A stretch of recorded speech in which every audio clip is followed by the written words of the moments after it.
All right, cool. Welcome to episode. What are we up to? 5. I think we're about Oh, there. Virgin Irnaj Assault. We're playing Age of Rebellion. Today we're doing something a little different because Dev is going to be a bit late today, so we're going to bring Luke back into the action after our many unhygienic actions over the last couple of sessions. I'm impressed no one died. Like Yeah. no one we care about. Like I'm sure other people died. But Capo was run through with a sword, but no big deal. Oh, okay, beautiful. Topped it off. Nothing to see here. Yeah. Actually, I'm genuinely surprised nobody got seriously hurt when they jumped into the ATST. Yeah, I mean, That I was hope you impressive. guys warmed up before you did that. Like, come on, that's you want to Stretching tear was your involved. Achilles. That's how you do it. Alright, so today we're doing a little bit differently. So Ryan and Lachlan have going to be playing what are normally NPCs on the ship until we get Luke involved, where I imagine you guys will take back your other characters once we get to that point. Oh, yeah. Cool. Excellent. So let's get started. Akdan, you awake. You kind of wake up slumped over a desk in the med bay with kind of a half-eaten platter of food in front of you. And you kind of remember briefly talking to your compatriots beforehand, talking about their new mission and that they were off. So you kind of look around to see what woke you up, and you see Commander Marek standing in the doorway, and he says, "Oh, Akdan." He says, "Is Lua around?" I look around like really confused and say I have no idea before picking up like what appears to be the tastiest morsel left on the plate and like just eating that. he kind of says, "Oh, okay," and says, "Carry on, soldier." He says, "Carry on, soldier. If you see Lua, tell her that I'm looking for her." Again, like, I'm at that point where you're still like half asleep and you almost feel like it's a dream and you're just kind of like, yeah, all right, yes, kind of dreaming off. All right, cool. So where would we be most likely to find Reven in this situation? I think Reven would be actually in the medical bay as one of the people who had been injured in kind of the escape in the. All right, sure. Reven, you're in the med bay after your escort fighter took a hit on the way into the hangar. So you kind of got hit and you passed out on the flight deck as you were getting out of the ship, and you wake up and find yourself in the med bay lying on one of their beds. Banta!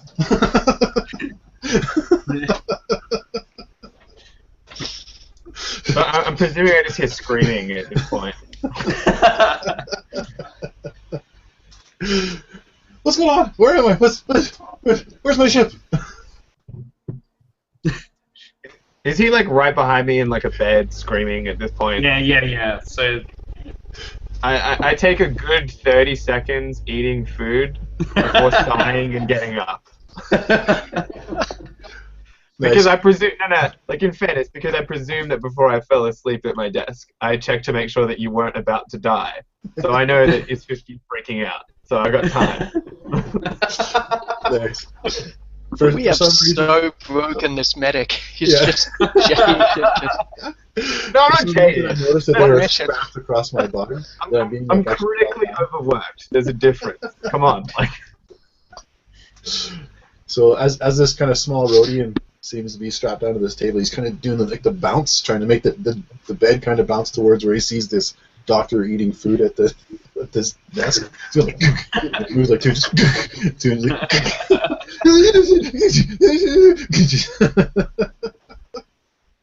I wait until like at least the third bounce. All right. Like. And when I get up, I'm gonna like turn around and just be like, "Well, see, like at least paralyzed like we feared. Clearly have all you see his eyes get wider and wider in the Rhodian black of them. And then I attempt to calm him down and just kind of like, I guess I offer him some of the food that I've been eating. So since my arms are kind of strapped down, I'm trying to reach my head to the food. It's not quite working. But I'm kind of hungry enough now that my body is taking over that, where I don't actually say anything yet because my mouth is open trying to reach for this food. So I look casually and I like really tentatively unstrap like just one arm, like he's still like tied up, but like just so that I don't have to force feed my patient. Nice. That would be weird. Reven would take the food and kind of just like, and then as he's kind of talking, he's like spitting food out, kind of probably in your general direction, if not on you, and be like, where the hell am I? Where's my ship? I'm gonna just be like, well, I'm gonna hazard a guess that if you're here, your ship's probably, blown up, and you're lucky that you weren't with it. Like I say, with like a real big smile, and then I just kind of like, point around the room, and I'm like, well, pretty clearly you're in the med bay. How you doing? How you feeling? So at the point where you say that the ship is blown up, you see like a piece of like whatever it was just kind of like and drop out of his mouth, and he just kind of stops moving. I'm just gonna like Sally's gone. I'm just gonna ignore like the question and like the fact that he's named his ship, and let's kind of grab the morsel and be like, oh, you dropped a piece there, man. Like, hey, come on, what are we doing here? Give it to me straight. Is she gonna live? Okay, and I just kind of stare at him for a while, and I'm like, I might have to get a psychological assistant in here for this one. All right, so Lachlan, are you a psychological assistant? No. I will be the tech sergeant who is working on Sally. All right.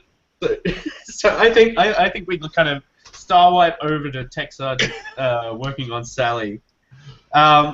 So you're working down on the flight deck, and you see Lebo kind of pop out, and he starts talking to you, and he goes, "Oh, you guys, you're working on Reven's ship. Like he really did a number on that one." Oh yeah, like the drives and the things, they're just wrecked, and these guys are telling me they're just wrecked, and there was rock inside the cockpit. All messed up, man. He kind of like cocks his head a little bit, and he kind of like cocks his head a little bit, and he just kind of like shakes it, and he says, "Oh," he goes, "Did you like?" He says, "Have you checked to make sure Reven's okay? I saw him pass out on the flight deck earlier." I look over to where he's indicating. Hey, he's gone now, man. He's gone. You see him. Okay. You see him kind of like the kind of all the life drops out of his face as he kind of looks sad, and he goes, "How can you be so cold?" And just kind of goes, "What if we're not fighting for other people? What are we doing here?" And he like what? starts to turn away and walk. He's in the med bay, man. He's gone from that spot. He's not there anymore. Alright, man. Bye. And then I turn back to work. All right. Cause the things, it's broken. I imagine we like zoom out and like half of like one of the wings is just on the floor, and one of the laser cannons is like guts strewn across the flight deck. All right, cool. How can we bring you in here? So if I'm a tech sergeant, I can be fixing prepping the ship. All right. They're going to be leaving on that sort of thing. All right. Cool. I think Reven would be begging the doctor to, like, I'm assuming that Reven can't really move quite well on his own at this point, so he'd be begging the doctor to kind of assist him to get back to Sally to see how she's doing. Come on, Doc. You gotta take me, Doc. You gotta take me. I need to see her. I promptly assure him that that Sally is most likely gone, and that he needs to begin the grieving process. You can see that he starts doing the bed bounce again. No. And at this point, like I'm presuming at this point, he's like upsetting my other patients who are actually far more grievously injured and more likely to die. From me not killing them, for one. But you see one of the guys in the back to kind of like open one eye, and then kind of like give a look of like fuck this shit and close it again. Yeah. So I mean, like for the sanity of the people that in my med bay that are not, insane. I should probably take this guy and see if we can find. Like at minimum a psychologist, but preferably his ship. As he's considering doing this, I'm actually chewing on the the restraint on the other arm, trying to. Even though my one hand's free, I'm still kind of chewing on it as a way to try to get out. I also have to imagine that I'm beginning to notice like classic signs of like PTSD because like I have a feel that this hotshot ace was not like chewing at cords beforehand. Just hazarding a guess. Like I've met a few fighter pilots in the rebellion, and they're probably crazy, but it's like a relative crazy, not like an actual crazy. Diagnosable. He was the best pilot they could afford for the budget. Doc, you gotta let me get through it, Doc. You gotta let me get through it. No wonder funding is such a critical problem. But yeah, all right. So I'm gonna can he walk? Is I guess my question. Like, can he walk? Is that? Sure. Let's say he's like bandaged up, but he can walk on his own feet. Okay. All right. I'm gonna like help him out and like get him like a cane or something, because I'm presuming he can like walk unsteadily. And then I'm gonna like slowly usher him out. And then before we leave, I realize I haven't grabbed some food for the road, so I'm gonna like quickly like be like in the door, but just be like, ooh, like 1 sec, and like just like run back to the desk, grab some food. I would promptly follow him at this point. I'm gonna sigh, and then put the food like, down, and then like pick him up. To get back up again. You're like, yeah. All right. Yeah. So as you're helping him up, you see coming down the corridor is a human male that you recognize as Kaz, who's one of the upper brass on the ship. Yeah. And he says, "Akdan, I thought you were with Capo and Korto and Raaze." I'm just be like, well, I mean, they said something like it was a recon mission, and that my bleeding heart would be an unnecessary addition. So it was unimportant why I'm not there. I was needed here. Is the point? Reven is tugging on his sleeve. He goes. I bet you within a couple of hours of getting to the planet, they will have blown something up and got themselves hurt. He goes. They probably should have a medic there. I mean, I tried to tell them that, but I mean, I'm not upper management here, so.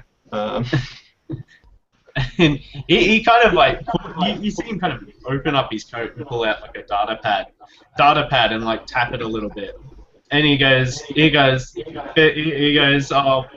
about your business. I'll get back to you on that one.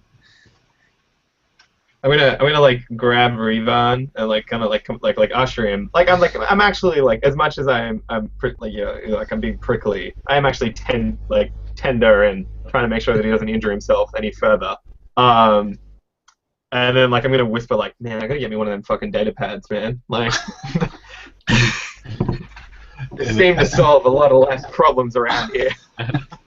Reven will kind of turn to you and be like, just give me Sally. I'll get you all the data pads you can deal with. Just give me to Sally. I'm just gonna be like, all right, it's all right, soldier. It's all right. Like, come on. Like, we'll find you, Sally. Come on.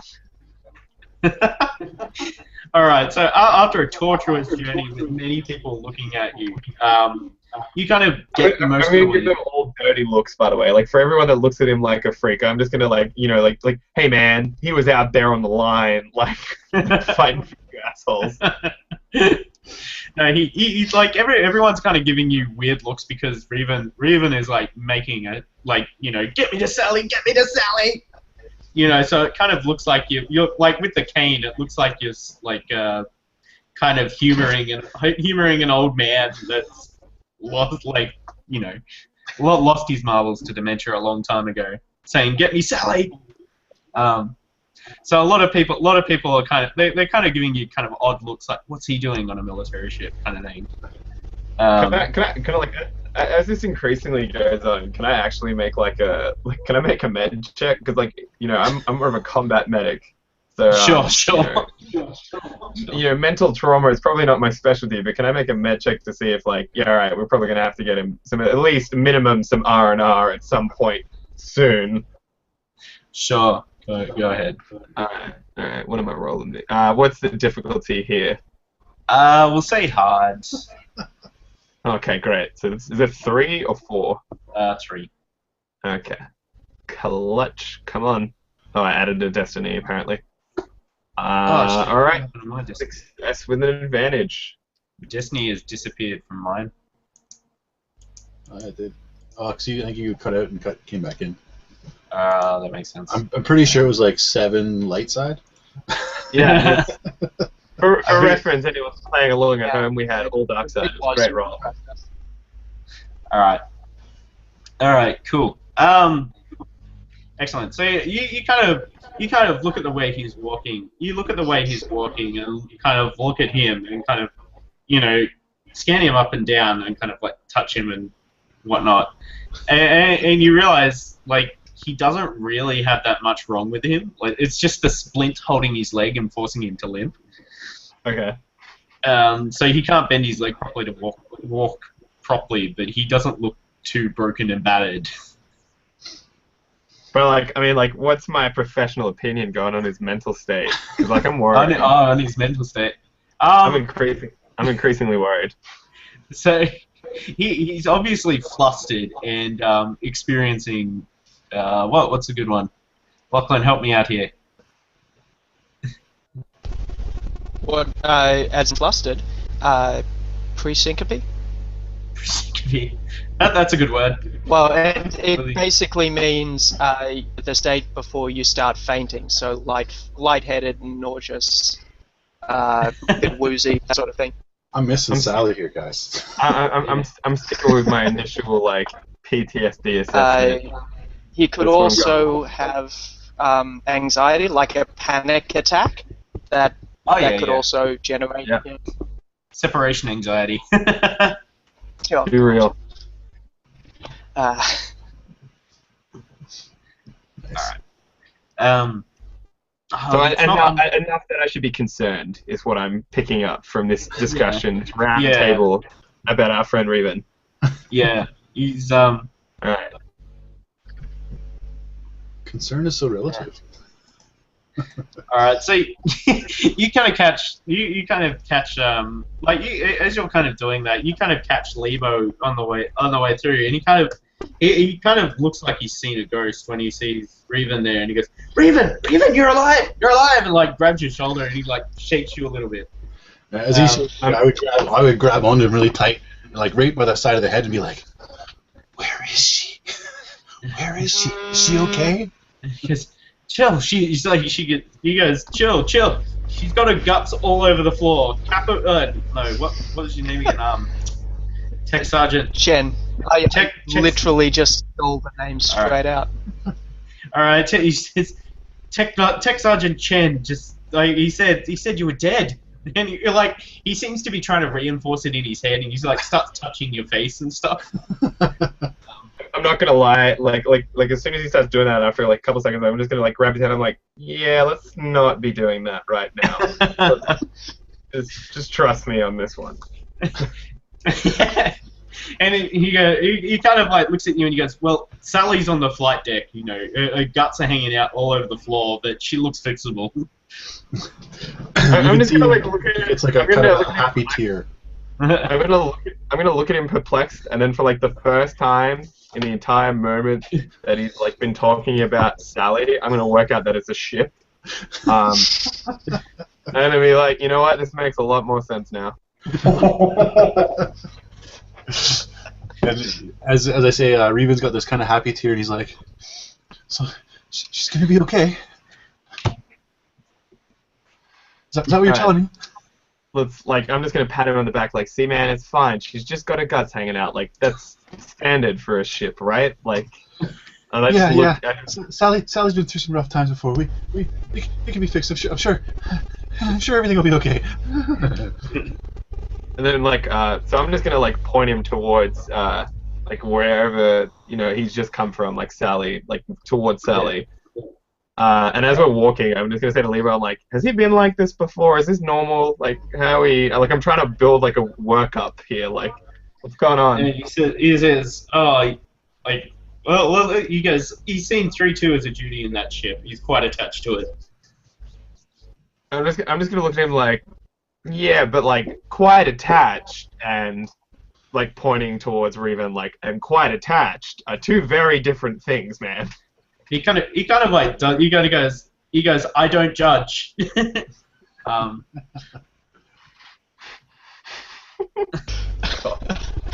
Libra's a fan of free love. he says, I don't judge. And he goes, now, I believe it's he says now he goes, now if you excuse me, I've got to go recover. I need a drink. He goes, after being told that my friend is dead, I'm just gonna wander away. I just need a stiff drink after that one. I'm just gonna like slap him on the shoulder. I'm like, yeah, I'm sure you're the one with psychological problems at this point. Yeah. And then just like just walk away. Fucking rebels, man. This is so much easier in the Empire. I know, I should have stuck it out at Academy. Alright. Cool. So yeah, so you kind of get to the hangar, and Tech Sergeant Chen has his arm like up to the armpit in the bottom of the ship. I would like vivid description. That is. See the situation. See that the ship is there. See that pieces of it are everywhere. But that would actually calm him down, like where he can literally see Sally at this point. And so if you were watching him, you'd see him kind of just visibly like kind of just settle for a second, and then he'd be like, you'd walk over to Chen and just be like for the first time seeing him as a doctor as opposed to the doctor, be like, give me the diagnosis, doc. Is she gonna be okay? Oh hey, yeah. Tech Sergeant Chen pulls out his hand and pulls out a data pad and appears to be reading off of it as if he can't remember the tools of his trade. And he starts going, the manifold, and they're telling me the hyperdrive and the power conduits, they're all shot. And like there's a big hole in the side, and they're telling me we have to patch that. Yeah. Yeah, but you can fix it. You can fix it, right? You can fix it. Oh yeah, sure. I mean, that's what they tell me. We're doing it now, so That's great. That's great. We'll tell you. Give me that data pad. Give me that data pad. Okay. He kind of hands it over, and it is an itemized list of the giant list of problems with a big note at the top saying fixed hole. So he would see that and just kind of, he would smile at the list, and he'd be just like, ooh, okay, that's new. That's new. I didn't even know there was one of those on the ship. And he would just kind of be looking at the list, and he would walk away with the data pad as he's kind of scrolling up, and he would actually subconsciously be making his way back towards the doctor to give him this data pad. Because that was part of the agreement that got him to Sally. But he would kind of stop at the doorway, and he's like, kind of turns around, whispers, "Don't worry, I'll be back," and then goes back in towards the med bay. I mean, like, I've been standing there watching this, and I'm like, it's at the point I'm like, all right, serious mental note. Like, we're gonna have to do an attaché to his file, and like, I'm gonna have to talk to Dr. Veckler down in Psych Ward. Like, we're gonna have to transfer this one out. Like, I'm already writing out the report, like the section T1A. Like, I'm already filling it out in my head. Nice. So I would see you just doing whatever you're doing, and I'd be my head would come up and see you standing there, and be like, "Oh, Doc, look, she's gonna be okay." And he would just page after page after page after page of all these things that are wrong. There's all these part numbers beside them, and I'm gonna look at like the first one, which is just like it's like jargon for like giant hole in the side of ship. And I mean, like, no, it's not jargon. It's literally fix big hole. Okay, it's even better. Collapsed bit of metal. Like a giant hole inside it. They can fix that hole these breach days. 7 meters. Isn't that something? When like, wow, 60% of ship vaporized. Wow, that's impressive. She'll be back on her feet in no time, Doc. Right? I mean, because all they got to do is get a replacement ones at this point. It's fine. I'm sure it'll be fine. Parts, right? Replacement parts. Yeah. Yes. Yes. That's it. That's a healthy response. You're correct. Yeah. And so he would look at the data pad and make sure that he's kind of got this data in his head now about what's going to be fixed and looking at the general timelines and stuff like that. And then he would turn the data pad around and almost like put his hand on your shoulder and give the data pad to you and says, "For all your trouble, thank you, sir." And just turn around and walk away. I'm just gonna like look at this and I'm like, well, I did need one of these. So... Alright, so, cool. So, Kaz comes up to you after that little talk in the corridor. He says, look, I talked to Marek on the way back. I talked to Marek on the way over there, and but they're probably going to need you on the planet. I'm just imagining. I pull up the data pad and I've accessed like the live reports. I'm like, yeah, I know. It says that they're like they've blown up the top level of the base. Generally, that sounds like my cue at this point. Like, do you like my new data pad? Isn't it fantastic? He kind of looks at you and he goes, "They've only been gone 2 hours." Oh, look, I'm impressed we made it this long. Like, and so he goes. Anyway, he just kind of like shakes his head and goes, "Anyway, we've organised Capo's friend Steve the Weekway to give you a lift down to planet." Now, if I recall, I swear we've met Steve the Weekway before. And yes. I recall nothing but good things about Steve the Weekway, so I'm excited. He says, yes, he's a fun and happy guy. He says he's arranged. We've arranged for him to give you an escort in his fire spray to take you down planet side. Oh man, he's got a fire spray, man. Steve just keeps getting cooler and cooler in my books. I'm gonna be like, I'm gonna presumably, I'm gonna head back to the med bay, and I'm just gonna like just open up the cupboard and just kind of like just look at it for a second, like all of these like stim packs and like medical supplies. I'm gonna sit there and I'm gonna just like grab my empty kit and just kind of just drop everything into the kit. Just like, yeah, no, I'm gonna need all this. I'm gonna need all this. Alright. You're very considerate to all those poor stormtroopers, Akdan. Yeah, that's me.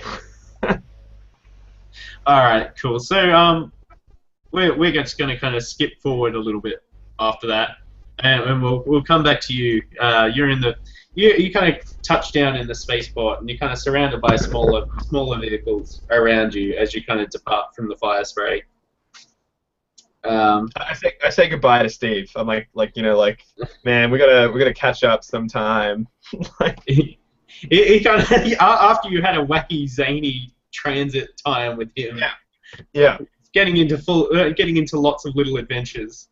Like he kind of gives you kind of a full-hearted like wave. Like he gives you like a kind of half a wave, and then he goes, "Nah, bring it in, buddy." And like, Yes. and like goes and like drags you into a hug before you can even answer him. Just like drags you into like a really tough hug. I'm like feigning resistance, but on the inside, like I'm loving every minute of this. Like this acceptance from Steve the Weequay is so important to me right now. Anyway, he kind of like lets you go, and he goes, "I'll see you back at the ship." And he goes, "Make sure they don't kill themselves." And I'm like we're laughing. I'm like, I'll try, but you know what they're like. Like, come on, Steve. Like, yeah, he kind of like slaps you on the shoulder and like wanders back into the ship. I don't think anyone is as cool about like casually like flying past Imperials and like near death as Steve. Like Steve the Weequay. Like, yeah, the funny thing about this spaceport is you don't actually see any Imperials here. I'm immediately like, if anything, that makes me more jumpy. Like I'm more concerned. All right, cool. So you kind of like they do have like a HoloNet news ticker, and you see like a breaking news kind of flashing up in lights up the top, and like it said, oh shit, what was the guy's name? What did I call him?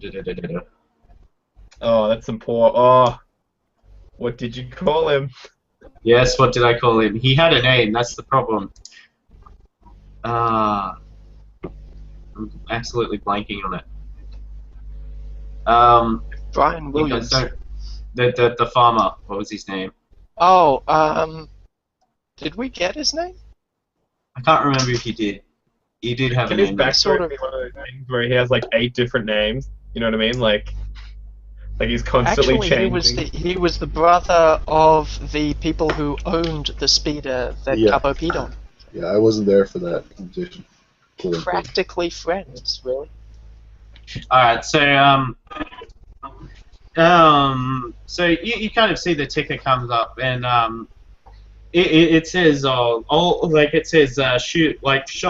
shots heard outside outside the Kanara Ranch. Authorities have been dispatched, or mercenaries have been dispatched to help root out the cause. So I'm presuming I'm gonna guess from my understanding of the mission that's bad. How am I? What is my plan to get out there? Like, do I have any sort of plan in that respect? Like, is anyone? Steve filled you in on this planet because it's kind of a more. He told you that it's more of a kind of smuggler's hideout. Okay. So from he told you he was kind of surprised when he heard that there was an Imperial base here, because he's never seen an Imperial in this place. So he says he goes, speeders are hard to come by, but you can go get yourself a mount from Crazy Joe's Mountain Toe. On the outside of town. I immediately run for Crazy Joe's. Like, because why wouldn't you? I can't see anything going wrong with this. Alright, so you turn up at Crazy Joe's, and he's kind of like, Stinky Pete from Toy Story 2? Yeah, I'm right there. Yeah, I'm with you. Yeah, so you see him, and like he sees you approaching, he immediately goes into like this really stupid sounding jingle, like about Crazy Joe's Mountain Toe, as he sees you approaching. Can I hear the jingle on offer? Like, let me see. I don't know. Yes, it is. All right, what can I play? Probably not much. I can't sing for shit. No, okay, I got that. I can't imagine Crazy Joe could. So. Yeah, but you know, he's kind of singing about great prices and unbeatable prices, and you know, free bottle of whiskey with every purchase, kind of thing. And you know, he's going for a while. He's going for a while, just like singing at you and dancing and stuff. I look like thoroughly unimpressed, and I'm just kind of standing there like every time there's like a brief kind of like interlude in the song, like I'm feeling like that's when he's gonna stop, and it just picks up, like he just doesn't stop with the jingle. Yeah, you're pretty sure he's going to stop, but you realize he's still tapping his feet, and then he starts like humming a guitar solo on the top of it. Like he wrote like a full hour's worth of jingle lyrics. Like, dude was prepared, and I'm not ready for this level of jingle. Yeah.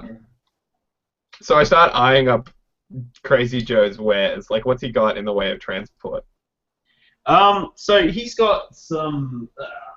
Let me just get the picture of him. You know those like camel-looking things with the long noses? Oh, a bantha. No, in Ethiopia. Those things. Okay. Those things. Yeah. They're called Eopies. So. No, right. Bantha's a big hairy one. You see a number of them kind of grazing out in the fields behind his shop, behind his little shack. So I kind of just like point to them and just say like, you know, like how much. Yeah, you know, before you can even get the word in, you like go shh, and like launches back into the jingle. I just start walking towards the nearest one, and then like I begin looking for like a saddle, and like we'll just. I'm taking a leaf out of Capo's book. All right, so he finally seems to get the message, and he goes, you like the look of old he goes, you like the look of old Goopy there. Did you come up with that name yourself, or like was it born? No. He says I don't name my animals. They tell me their names. And like you see him twitch a little bit. No, I'm gonna be like, I'm just gonna say like I'm in a rush. Just if you can help me with like, cause like I'm clearly like I've got the saddle by like the wrong end. It's just like I have no idea what I'm doing. And I'm just like, you know, if you could help without the jingle. He goes, my jingle. He goes, I paid to have that flood the HoloNet here. He goes, every time you turn on the HoloNet on this planet, you get 30 minutes of it. I'm so proud of that jingle. And I'm just gonna be like, you feel like that's like working out for your business, or like what? Like just just curious. Our business is booming. I've had a number of people come through in the last couple of days. Oh, okay. Like, was any of them like a group of people? He goes, yes, I made a fine Rhodian who he took me up on my deal, and we even had a drink together. Oh. And he kind of pauses for a second. He goes, I had a drink after he left. He goes, he kind of like, you see his eyes go empty, and he goes, I may have drunk a whole bottle of Carillion whiskey. And he goes, and thought about the days of the war. I'm gonna, cause I froze out there for like the whole of that description. So I'm gonna say that like because of the jingle, I've been so mesmerized by this guy, like I tuned out. Like I tuned him out, and I'm just like, I come back in halfway through, and I'm like, oh right, like the war, like Carillion whiskey, that makes sense, yeah. He says, he goes, anyway, he goes, that will be 12 credits for a day's hire of that. Wow, that's like 12 credits, and you're paying for like flooding the HoloNet, and that's and look irrelevant, but yeah, his 12 like go. Eric, I told you best prices, and he starts like doing the jingle again. Oh yeah, I was gonna be like, yep, best prices. Got it. And I'm gonna like give this guy his money and get on this Opie, and just like really bumpily ride off into the direction of these guys are presumably in the process of dying. And then, like, while I'm traveling towards them, I'm gonna A, begin trying to raise a communicator, and B, do that by saying, have you guys worked out how this guy stays in business? Like, you know, he's flooding the holonet with ads. That must cost him a fortune. And he's selling these things for 12 credits a day. Like, what's the model there? What's the business plan? The business plan is... And this is the point where, like, it cuts away to them, like, in the middle of a firefight, and then they just hear over, like, the comms chatter, like, me just, like, randomly talking about a guy's business plan. So we cut, like, I suppose we will cut back there. Like, you guys are kind of... You guys, like, in the middle of the firefight, as Korto was, like, jumping into the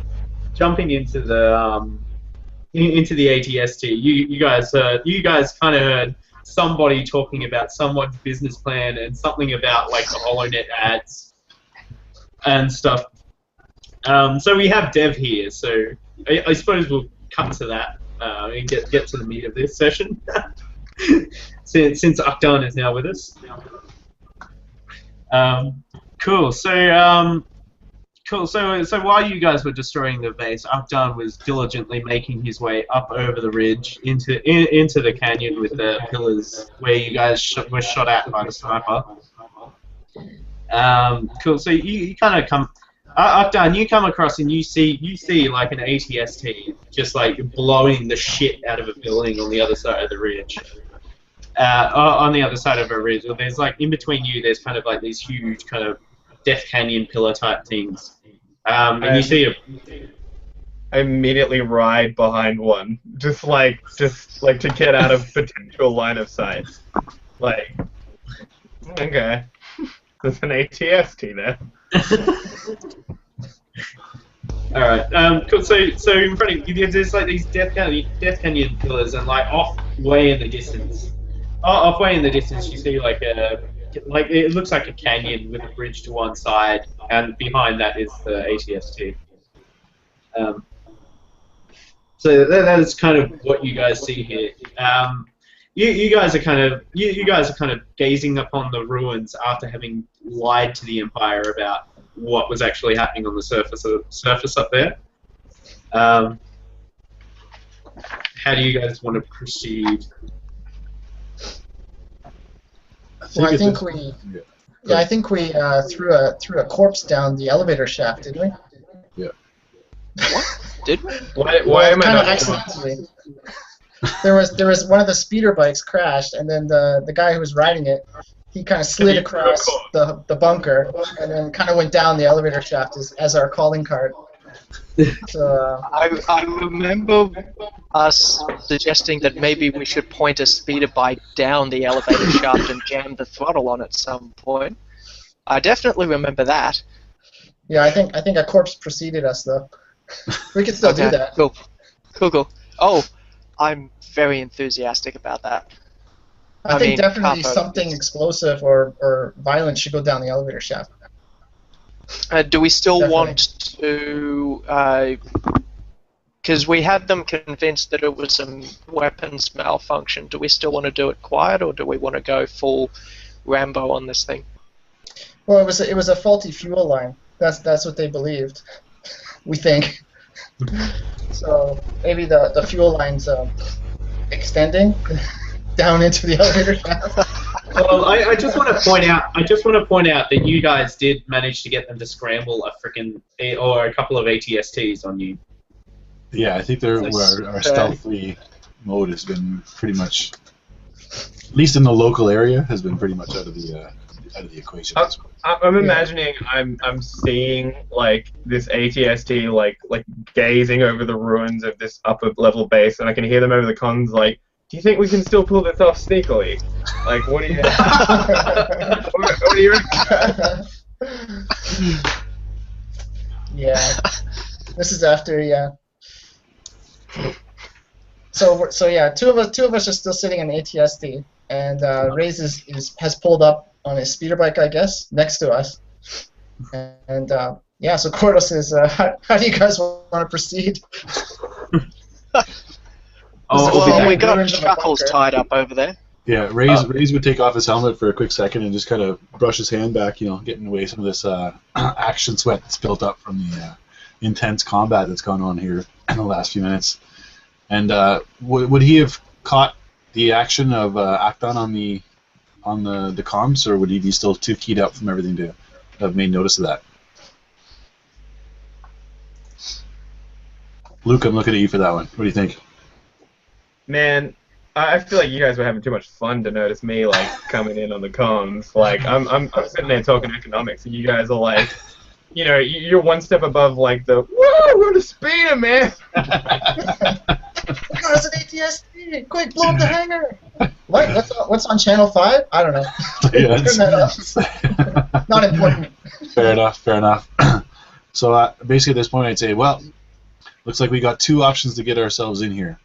We can go in the back door and point at the pile of rubble that we just considered to be the hangar, or we can use this as a distraction and get ourselves in the front door and point over towards where the that catwalk had led across. Catwalk/bridge led to the front door. If they think that this was a fuel line, they may have evacuated adjacent sections, so we may have a better chance of getting in there if they think the entire area is hazardous. Whereas I don't think they'd strip the front. Yeah, I just want to point out that there is the landing pad down in the canyon as well that you guys found. Yeah, we were discussing that. Yeah, cool. Do you think Capo and Sarge? Do you think a ATST can go across that bridge? No, Chuckles, Because I'm guessing it can't. But it'd be great in a perfect world if we could block this elevator shaft so nobody can come through the back door, and then go back across and just start firing at the front door with the cannons on this thing, and see what comes out after that. Awesome. Comes out of the Hornet's hive after that. Capo is very in favor of this idea. So we just need Raaze still has his helmet Very off, and enthusiastic. if you were looking at him right now, you'd see him just kind of like, oh boy. And So you can it's see a him kind of two-part plan. just kind of does the old like neck crack. He's like, well, in for a penny, in for a pound, I guess, boys. Yeah, Do we need want to take a plug second up to the elevator interrogate this guy that we have? I don't think Try we've and got time figure for out what they know. that. Put him in the ATST. Yeah, we can take him with us because if we need some information later, he'd be useful. Let's dump him in Yeah. the back. Let's keep him gagged though. Mm-hmm. At the very least, he'd know what the procedure is when they have an attack, which would be useful for us. And it'd be good to know if there's any other back doors to this facility, or if this is the only one. Yeah, can we get the ATST down to the base of the canyon? Would be, I guess, the first question we need to know the answer to. Or across the bridge.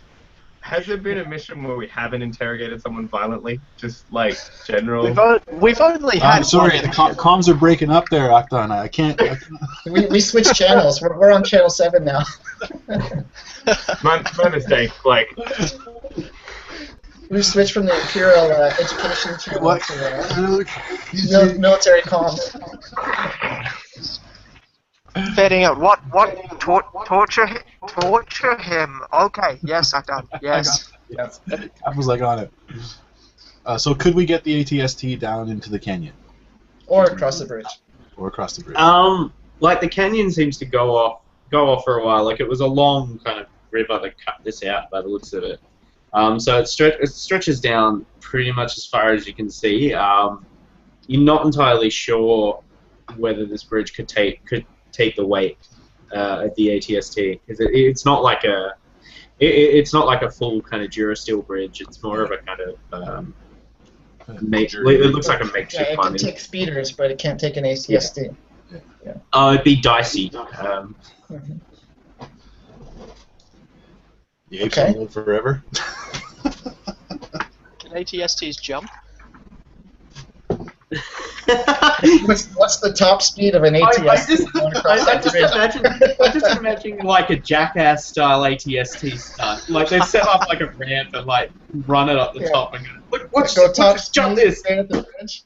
And then when it starts to crumble, then we jump. Yeah, if we fire the laser cannons backwards while jumping, can we get a boost from that? Look, I immediately imagined like Dukes of Hazzard, like the ATST midair, and it's like, now them rebellion boys. Like they got the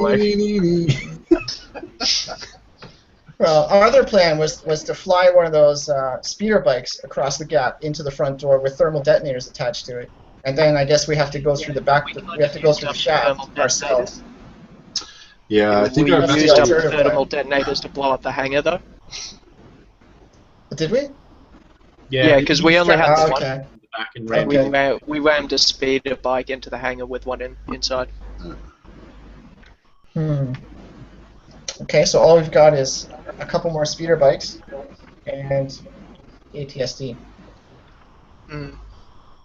Yeah, I think Raaze would come across the comms and say, well, I think we're going to need to go with a distraction. Either we use the ATST as a distraction for an infiltration, or we use the speeder bikes to draw them out to use the ATST as artillery.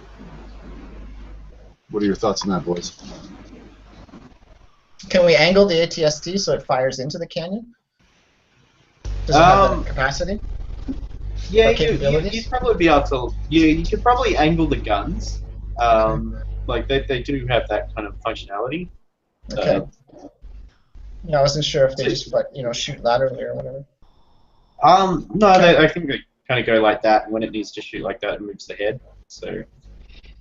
If we've got access to their comms, we could relatively easily haul in a contact somewhere else, or at the front door, that sort of thing. Leave Call up them an away engineering a team? little bit. Oh yeah. At this point, like I would feel like our conversation is taking ourselves a little bit too long. I'd be like, okay, look, Capo, bring that guy around, get him talking, figure out what we can get. You got 2 minutes. You want me to? Do we want the medic here for down this? the elevator shaft? The medic chimes in like, I would like to be there for this. That would be great. Oh, we have someone on comms. There's a light flashing on channel 5. I don't know if it's still that economics program or what. I don't think we ever knocked the. Is the guy conscious or unconscious?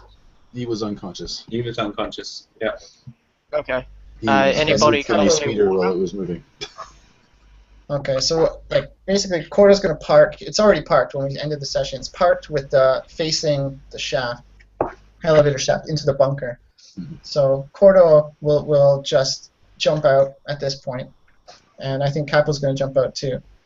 And I'll say to Raaze, look, if you want to take over the ATST, I can go take a closer look at the shaft and see if there's any activity down there or what we can do. If I can take a quick spy down there while you're interrogating the prisoner. All right.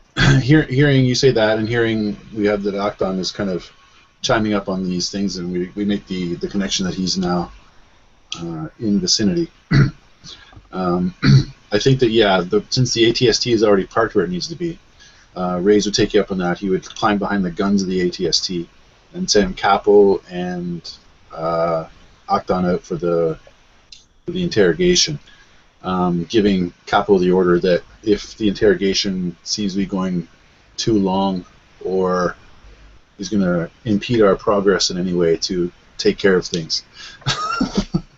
So just to clarify, Capo has carte blanche to speed up the interrogation.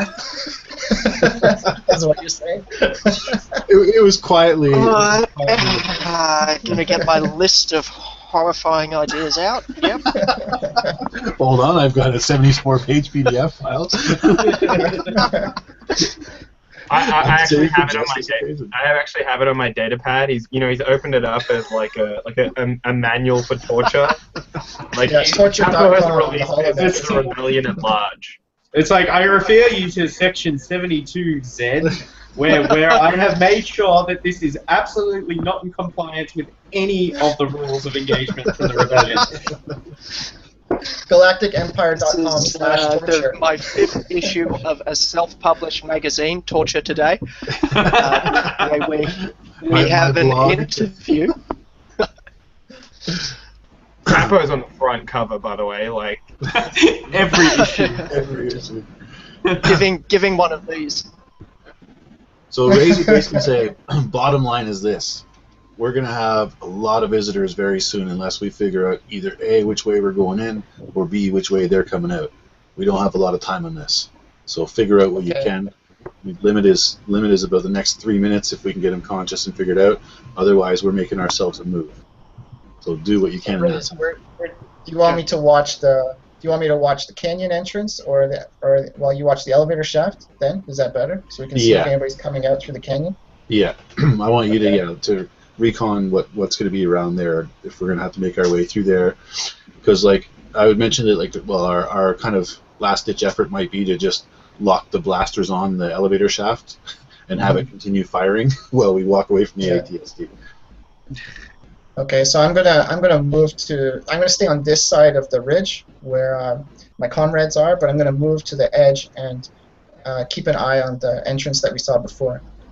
Yeah, sure. You see that they've sent out a couple of guards out into the there's a troop of 3 guards just kind of watching the landing pad and just kind of patrolling around it, looking around the canyon, but they don't seem to be looking up in your direction at this point. Okay, so I'll get on the comms and I'll say 3 hostiles down in the canyon. I would request like a status of what they're up to. Investigatory patrol would be my guess. They haven't come to the top yet. They're still investigating down in the canyon. So we have a little bit of time. They're not in the they're not in the canyon in your canyon. They're on the landing pad in there. Okay. Advise if there's any change. Yeah. So I'll keep watching until it looks like they're going to come up to the surface level, ground level.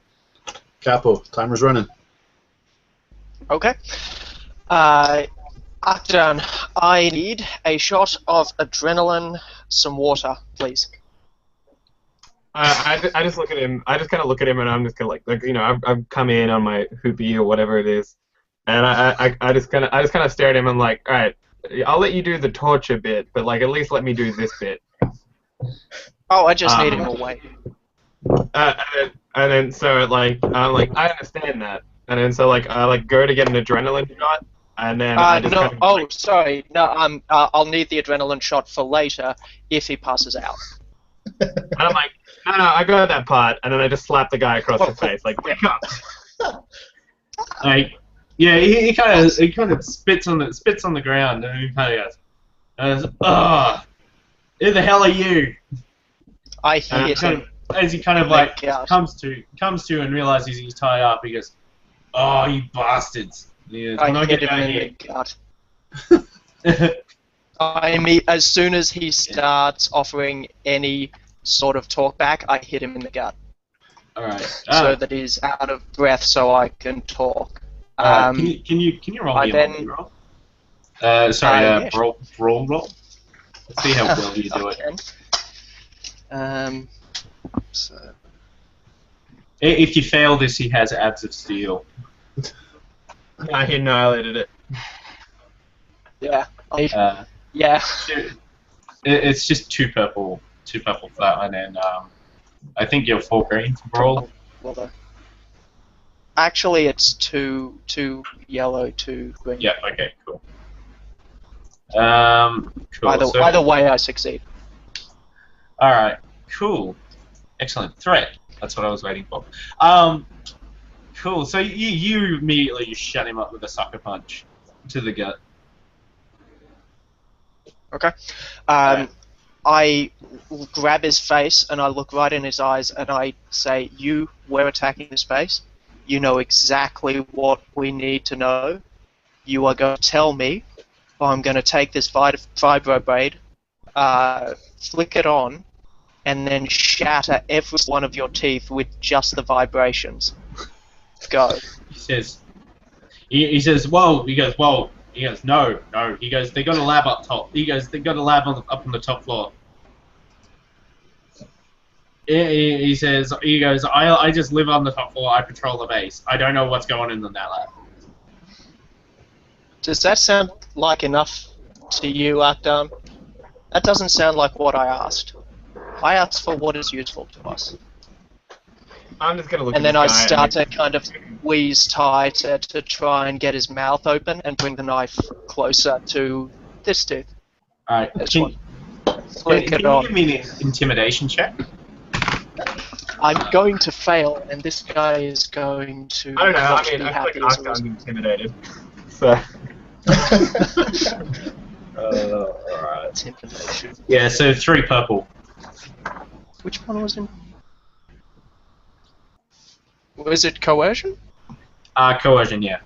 Sorry, I've been changing Okay, through okay. like three or four different systems, so I can never remember what the skills are called.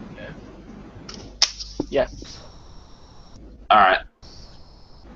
Alright. I fail. Alright, cool. He managed to like rip his way out. He goes, ha! He goes, you think anything you could do with that knife in my mouth would be any worse than the Palpacare dentist they give us here? I hit him in the. I hit him slightly higher in the gut to try and snap a rib. Alright, roll me another brawl check. How many difficulties? 2 for that one.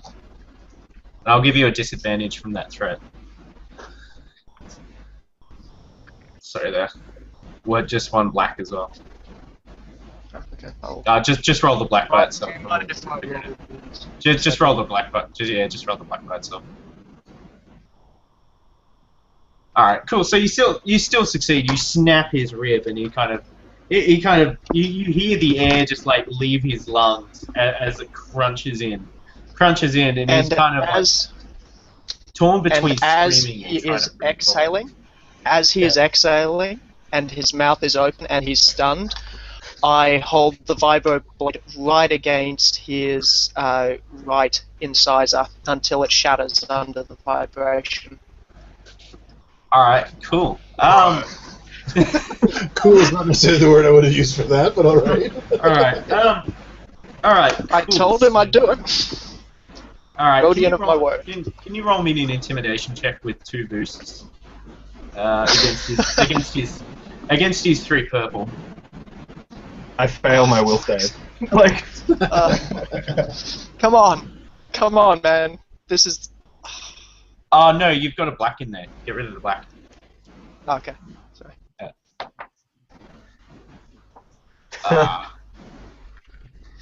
Alright. This guy's gonna be one hurt stormtrooper. Alright. So like Clock's ticking. His tooth just shatters and kind of between like raspy breaths and groans of pain, he's kind of spitting out the bits and he goes, we're stormtroopers. They put us through they put us through months of interrogation training. He goes, you're getting nothing from me. Can I interject at this point? Because we've been pretty horrified, and I'm just gonna like come up to Capo and I'm just gonna be like, let's try something a little unorthodox, because For us. yeah. You got 30 seconds, Rook, before I start pulling his nerves out of his arms. I'm gonna need his elbows, by the way. So when you punched him before, you said he shattered a rib, right? Yeah. So I'm a doctor, and I'm gonna hazard a guess that I know exactly where to poke to make that hurt more than anything that's ever hurt in his life. Yeah, sure. You can why wiggle not? the rib. So I come up to him and I'm just like really gentle and I'm like, look, it's pretty clear, he's the bad cop, I'm the good cop, and let's be real, like if you don't give him what we need, you're going to die. There's a webbed hand, and To be fair. like my webbed hand, and I'm like, the crazy thing about the good cops hanging out with the bad cops for long enough, we get really weird, and then I like press in on his rib. Alright. All right. Do you want to roll me an intimidation check? You can have a. No, I would much rather roll a medicine check because this is what I'm doing. All right. Sure. Yeah. Why not? You've justified it. What's the difficulty? We'll say it's against his willpower, so 3 purple. Man, this dude is like. This dude is. Wait, hang on. I have a med kit, so nah, it's fine. Oh my god. Oh my god. Does there want to be more? Oh no. Alright, what do you want? What do you want with the advantages? This poor So stormtrooper. you haven't broken him, but what do you want with these advantages? I'm just gonna like. So I'm gonna like. This is like me like lightly pressing, and I'm just gonna say like I'm like look like let's be real here. Either you die, or I give you something to treat the incredible concussion that you just had. Like you were out for and I back up. I'm like you were out for 10 minutes. Do you understand how close to death that means you are? Do you know the concussion scale? No, you're a stormtrooper. Cool. So yeah, he kind of like looks a bit. He kind of winces gingerly as you kind of touch his rib, and he kind of like looks like he's desperately trying to hold in the scream of pain. And he says, "You rebel scum." He goes, "We should have killed you when we first saw you. You tried. Yes, we shouldn't have given you the benefit of the doubt." He goes, "Too You many." tried, Rook.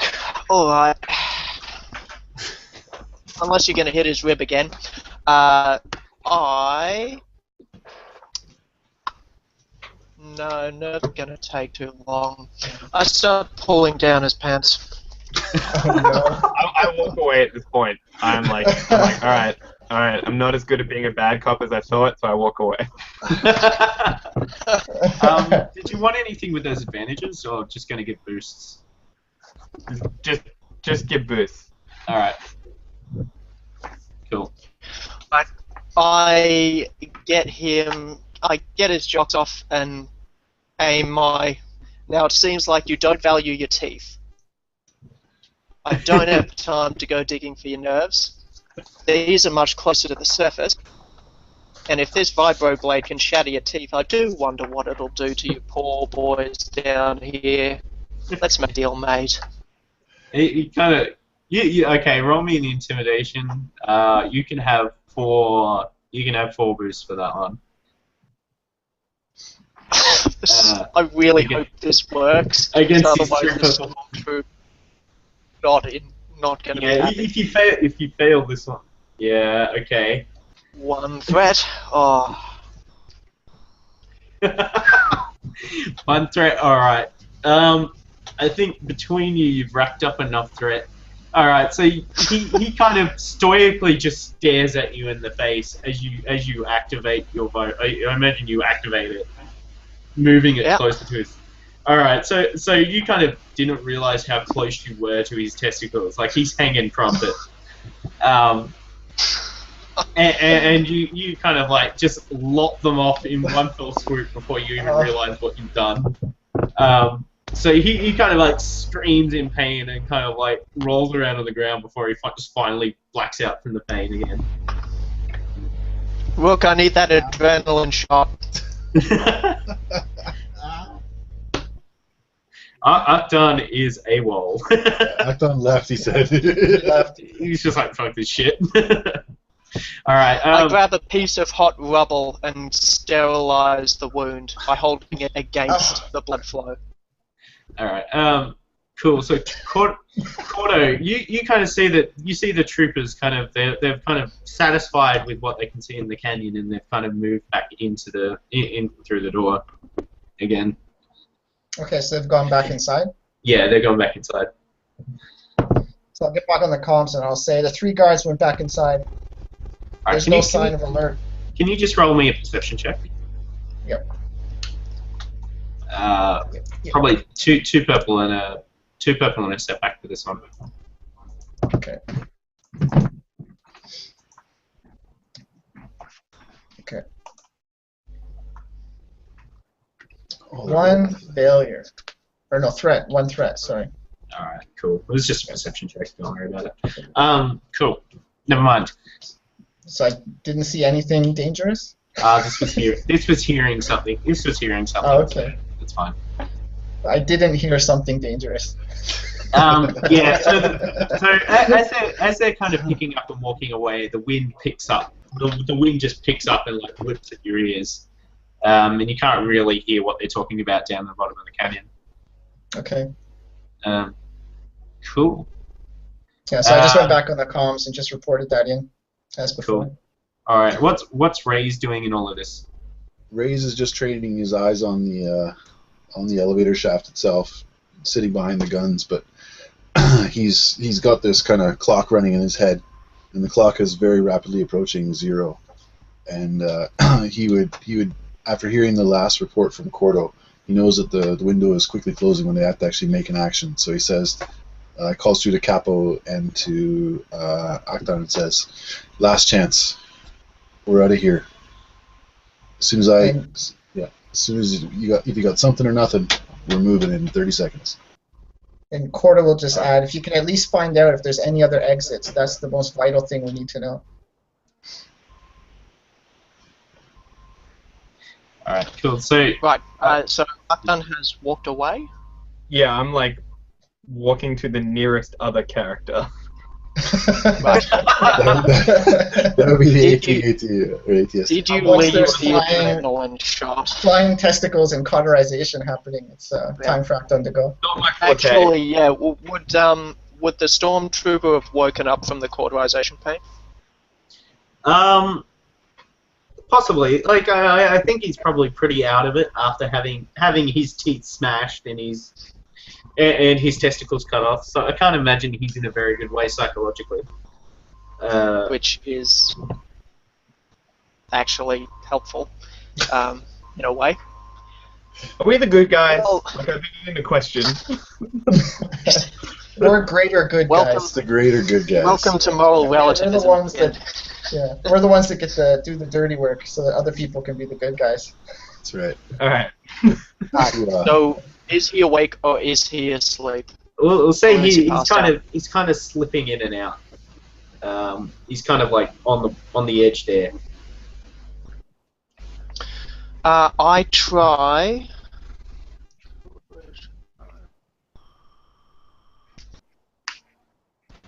Yeah,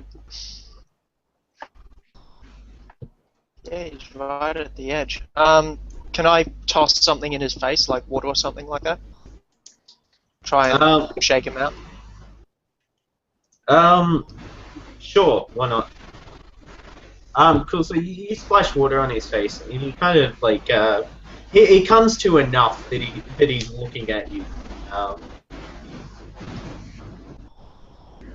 You just kind of hear him weakly say, "Well, scum." He goes, "There's metal." He kind of says, "There's metals on the other side of this for me. What do I you step have?" on the wound. Alright. I got my foot on your wound, mate, and I stamp down if you don't tell me what I need to know right bloody now. Alright. Alright, roll me the same check. Roll me the same check as before with those boosts. I think this might be it. Come on. The only place metal is going. Oh, God's sakes. This dude is so hardcore, man. Alright. This guy is a maniac. Time's up, gentlemen. He's unbreakable. He's the Imperial equivalent of us. He says, he kind of says, when I joined the Stormtrooper, he goes, when I joined the Stormtrooper Corps, he says, I swore an allegiance to Emperor Palpatine. Once he's gotten you. enough into his little speech that I know which way it's going, I give him a blaster bolt between the eyes. I don't even wait for him to finish. Alright. We're on a timer. Alright.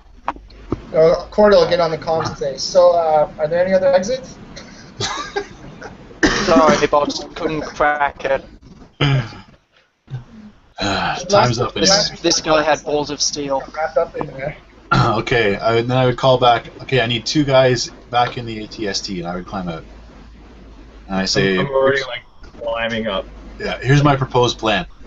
Let's bring the ATST close to the edge, and let's blast the face of this cliff of this canyon off, and we'll take out that landing pad and the front entrance, and then that'll leave us with just hopefully one way in and one way out through this elevator shaft.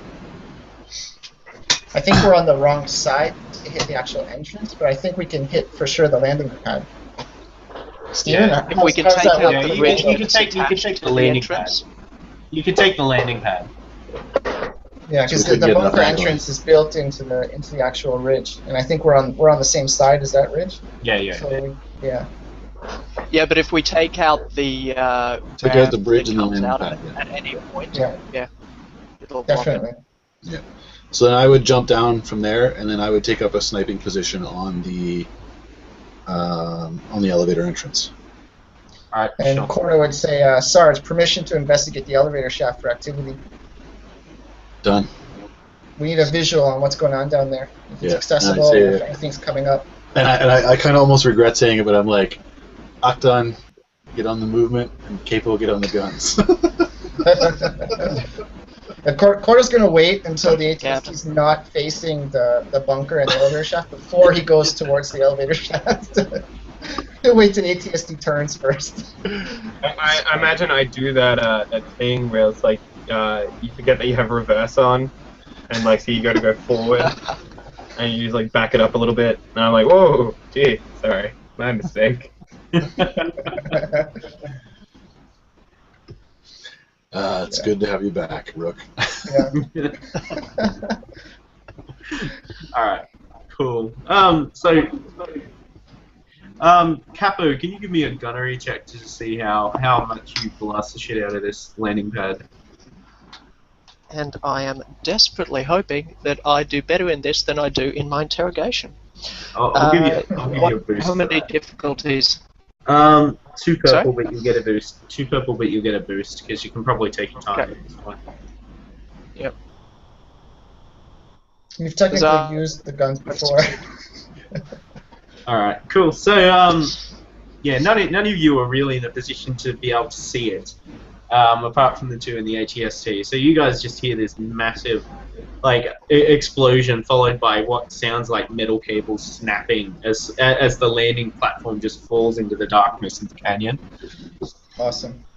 Target down. So, did you guys turn the comm off from the base? Yeah, after they believe so. contacted us, Alright. yeah, about the fuel thing, Yeah. then I Alright. shut it off. Yeah. All right, so Korto, you're investigating the elevator shaft. So you look down and you kind of see the turbo lift kind of stopped. You see the actual car stopped in maybe how far did I say the landing pad was down? Maybe 60 meters.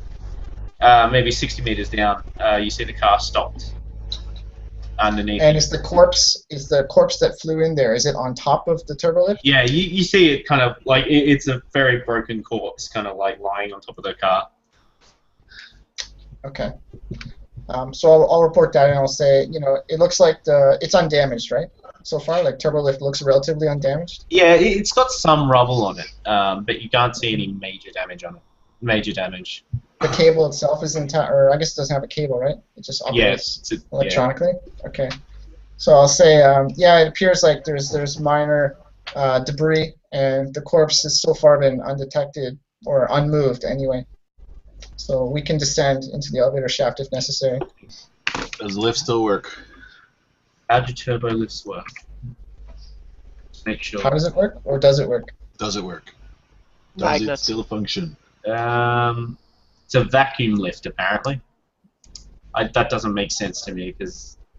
Anyway. If it's an open shaft. It's fine. It's Star we could Wars. just say It works yeah. because of the Force. It's magnets and repulsors and all that kind of stuff. So it just somehow moves up. Yeah. So Raaze wants me to activate it, so I'm gonna hit the controls to make it ascend up to our level. And I'm gonna move to the side, not directly in front of it when it does. Cool. So you press the buttons to do it, and it kind of like glows red, and you see kind of a little light up the back panel that says failsafe activated.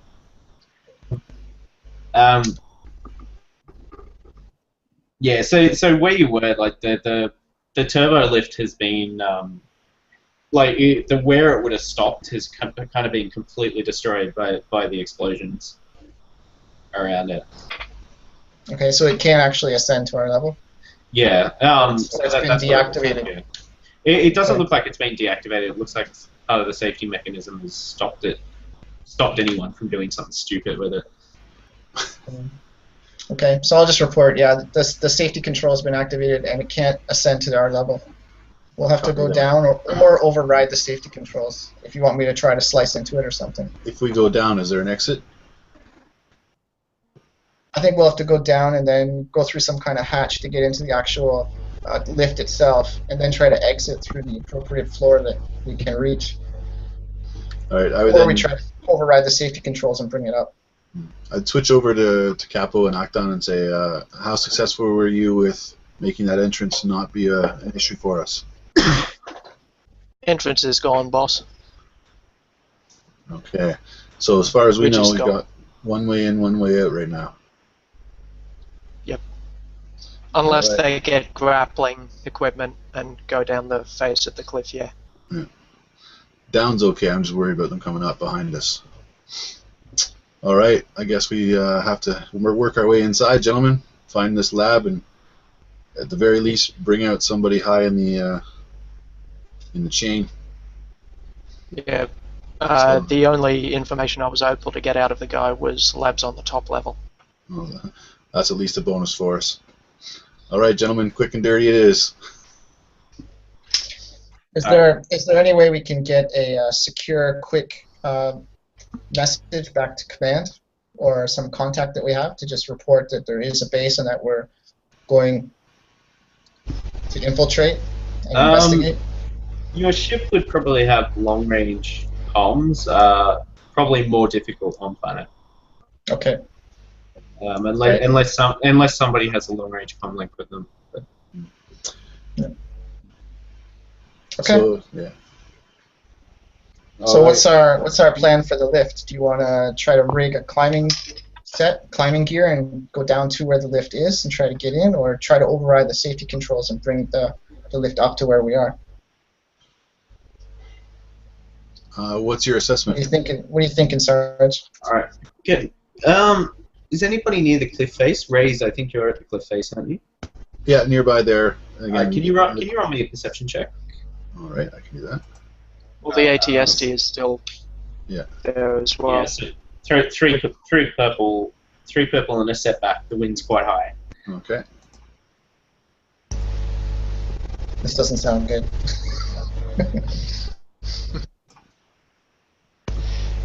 You all look up suddenly. Star Destroyer. 2 successes, 2 threats, and a triumph. All right. So Nice. the wind kind of kicks down a bit, kicks down a bit as the kind of dust settles in front of your eyes. You kind of hear this kind of faint alarm sound ringing out across the canyon, like a klaxon. Yeah. Well, looks like they know we're here, boys, so we gotta make this quick. Can you think of anything to do with the triumph? Or? In terms of perception, I think that from looking through like the scope of my rifle back towards the elevator shaft, I think that I'd be able to see, like, the computer panel, and from looking at that panel, I'd be able to tell whether the system is offline, like, to everybody, or if it's just the fail. Like, I'd be able to see the failsafe mechanism could be only done here, or if it's like a system-wide thing. Sure. We'll say you can get into the system from here. It's kind of like it looks like the controls all go through into the one location from where you're looking at it. And you're quite surprised that the controls are actually intact given the surroundings. But you know they have lit up the front face. All right, I would call to Korto back on the comms and say, well, it's clear that they know we're here now. We've got alarms blaring out of the canyon now. So I wonder if you're able to slice into this system and take over the controls of the lift. I'd like to be the ones in control of that and not anybody down below, if there's any chance of that. Otherwise, we should remove it from the equation. Roger that. So I'll start. I'll take the front of the panel off and try to start slicing into it. Alright, sure. Give me a slice check. We'll say medium. Medium with that, and are you doing it quickly? Quickly, but not too hurried that I'm gonna make. I want to do it right for sure. Yeah, so Like, we'll say one setback for the because you're trying to get it done quick. Okay. So computers check, and all right. So a failure, but 3 advantages. So I can't activate the lift, but there's something else that I can get from this. All right, sure. Okay? Sure, I know. So you see that there isn't just the floor where that car's been stuck. It looks like there's another one underneath it. Could I use the advantages to disable the entire lift system? Yeah, so we'll say I can't make it ascend. Like that was our original goal, right, was to make it ascend. So that was the that was the advantages, was finding it about the lower floor. Okay. Cool. I knew what to do with that one. There's a floor, and then there's another floor. So there's 2 levels below us. Yeah. Right? Okay. Yeah. So I'll report that back in. So I can't override the safety controls, but I've determined that there's at least 2 floors below us in the complex. I would be kind of like let a sigh out at this point, just be like, I was really hoping that we'd be the only ones either in control of it or take it out of the equation, but okay, I guess we're gonna have to go in, boys, quick and dirty, as I say. So, gentlemen, let's get out of the ATST and let's get on this. Maybe Capo, leave a gift if anybody comes back for that. Gotcha. I bring up a frag grenade to the. Oh yes. One of the eyes has been shot out of the ATST, correct? Yeah, sure. Why not?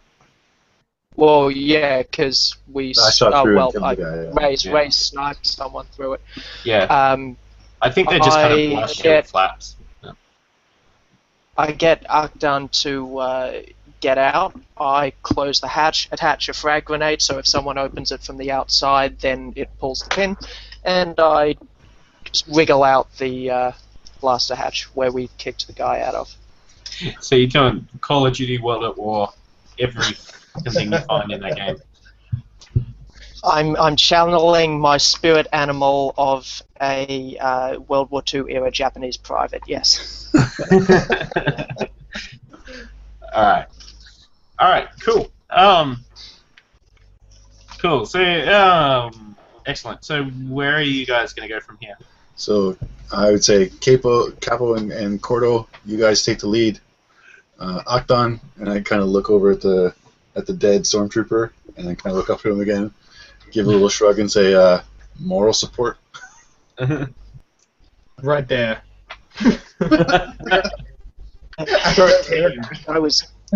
That guy was tough. Really wouldn't break. And I'm just gonna be like, yeah, I'm just gonna be like, yeah, you know, generally when someone hits like a 7 on the concussion scale, they can become delirious and immune to pain. That's really rather unfortunate. But anyway. Better luck next time, guys. So it wasn't his iron will, it was just the fact that he was really concussed. Oh yeah. Capo is comforted by the fact that this means that he is not shit at interrogating. It was just a concussed person. I would, as Capo passes me, I would hand off my climbing gear to him, and motion him to meet up with Korto to make the first descent. Okay. Down the elevator shaft, right? That's where we're going. Yeah. Yep. Okay, so we'll rig the climbing gear, and I'll whisper to Capo. I can go down first and check if there's anybody there, and then you can come second down the road. Yell if you need me to go left. Okay. So I'll descend. Can I use athletics for descending, or is it just easy to descend? I mean, it's pretty routine climbing. There's nothing really in your way for that one. It kind of depends. How quickly do you want to get down? Just kind of abseil down routinely? Actually, I'd like to climb down slowly and quietly.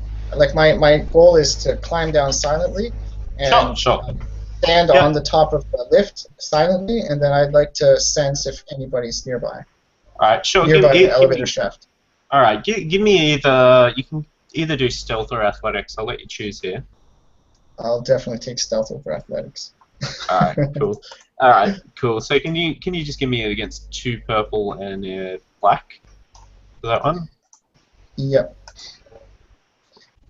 Okay, so this is me stealthily. So Korto just gets on the rope and just like using his strength and just slow, careful movements, he's trying to descend the rope silently. So I fail silently, but I gain 2 advantages. Right. The rolls tonight have been. Damn it! All right. What would you like with those advantages? In this canyon, man. What would you like with those advantages? Okay, so while I was trying to be quiet and I couldn't be quiet. I've got one.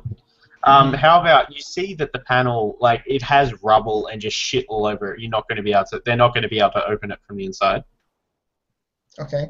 Does that sound good, or would you like something else? Okay, so even if I'm noisy, they can't like just easily come to where I am. They can't easily get access to me. Okay. All right. Cool. So I mean, you kind of quietly go down the rope, but you seem to forget that, like, when you land on metal, it makes a large noise.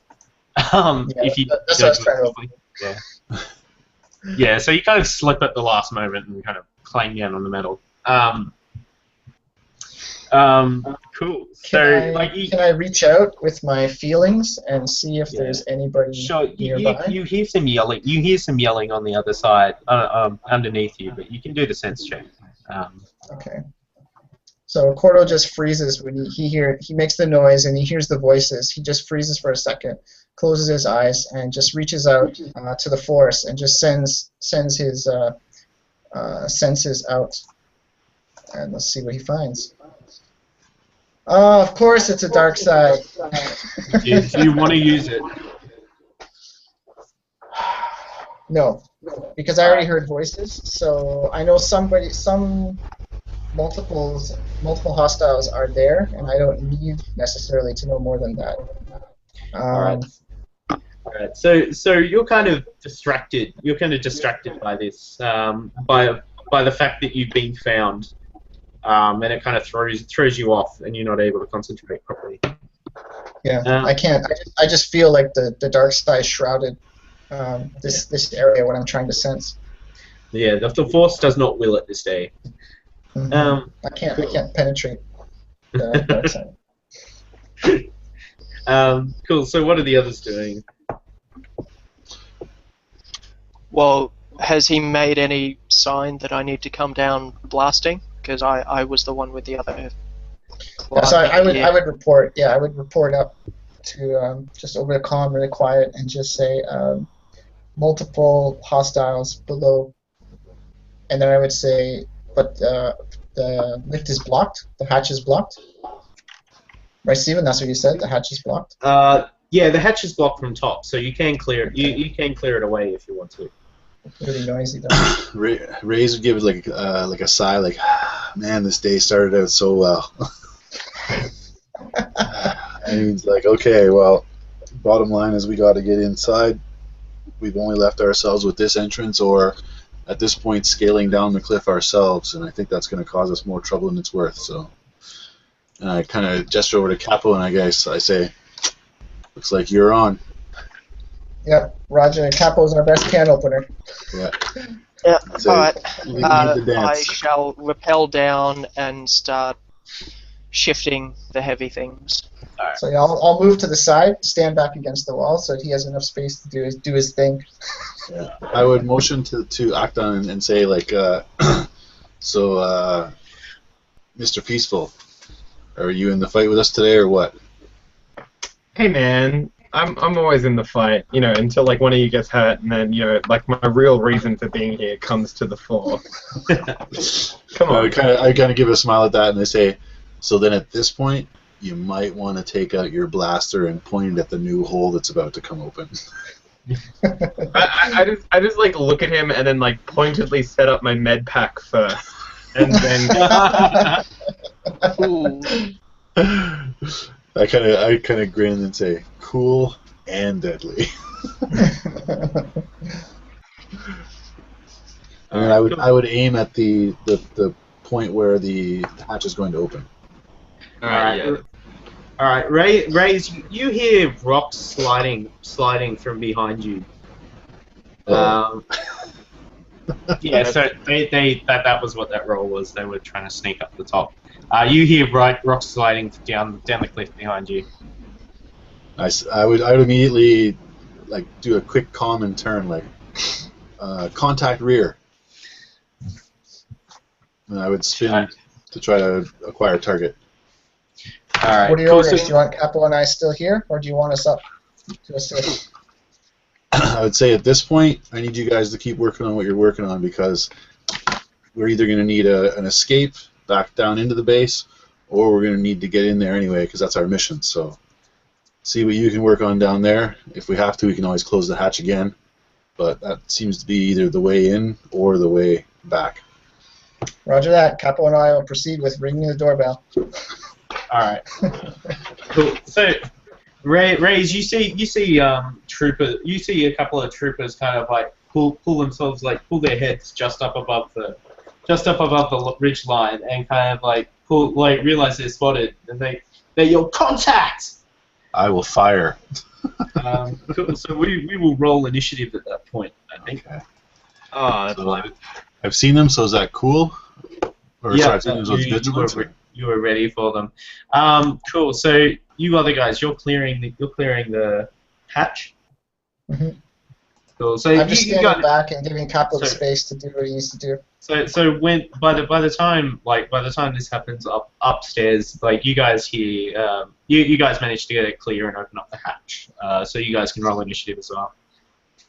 Okay. All right. Cool. I've got my vibroblade out at this point. Success 4 advantages. Sorry, Stephen. What I was gonna do is, as soon as it's clear, I was gonna grab my last grenade and just cook it off and dump it straight through. Like, open the hatch and go. Whoop. Shut again. All right. That's what Raaze was hoping was going to happen. Please tell me you did it exactly like that. Like, just open it up and like, whoops, and just like throw it. Fire in the hole!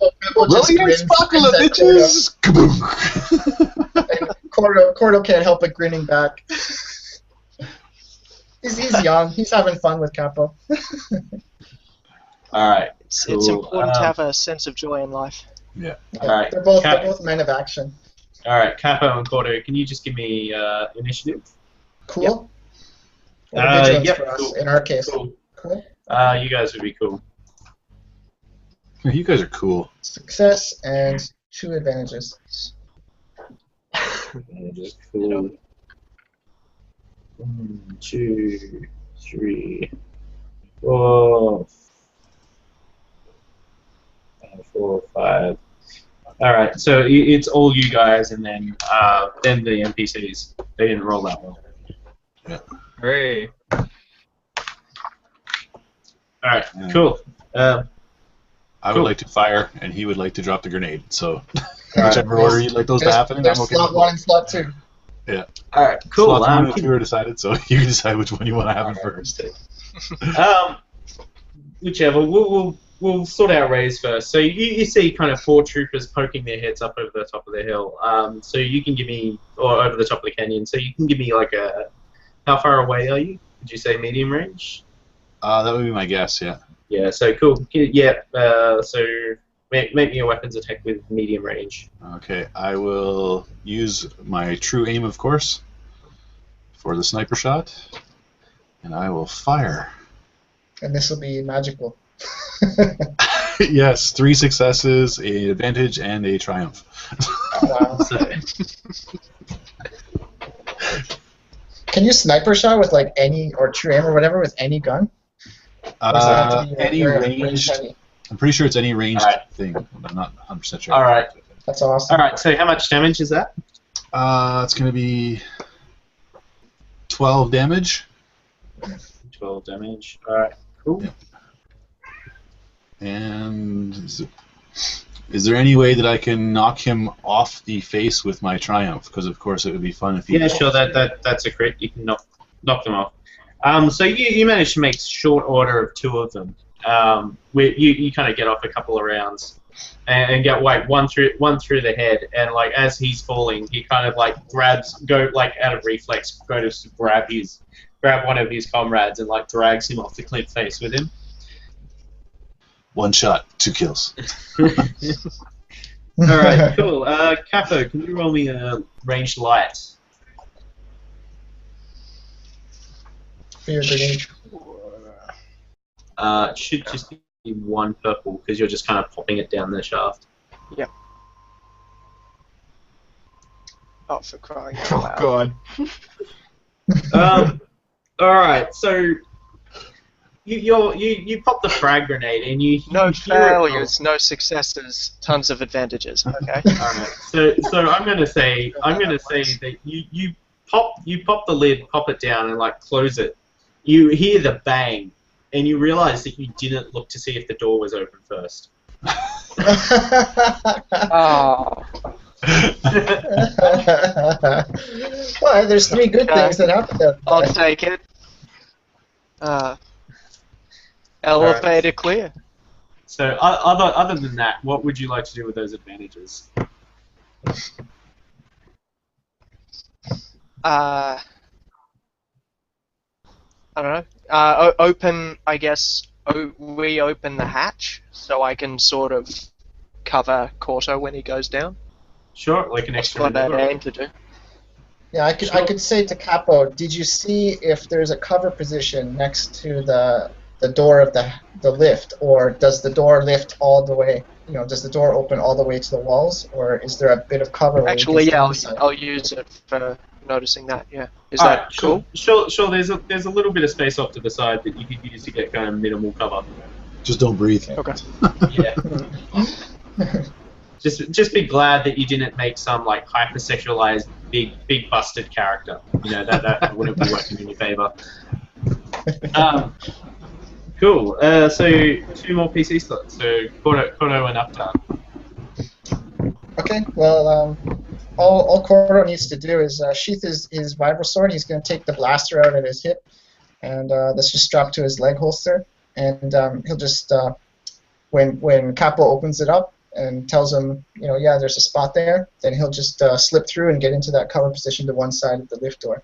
That's all he needs to do for this turn.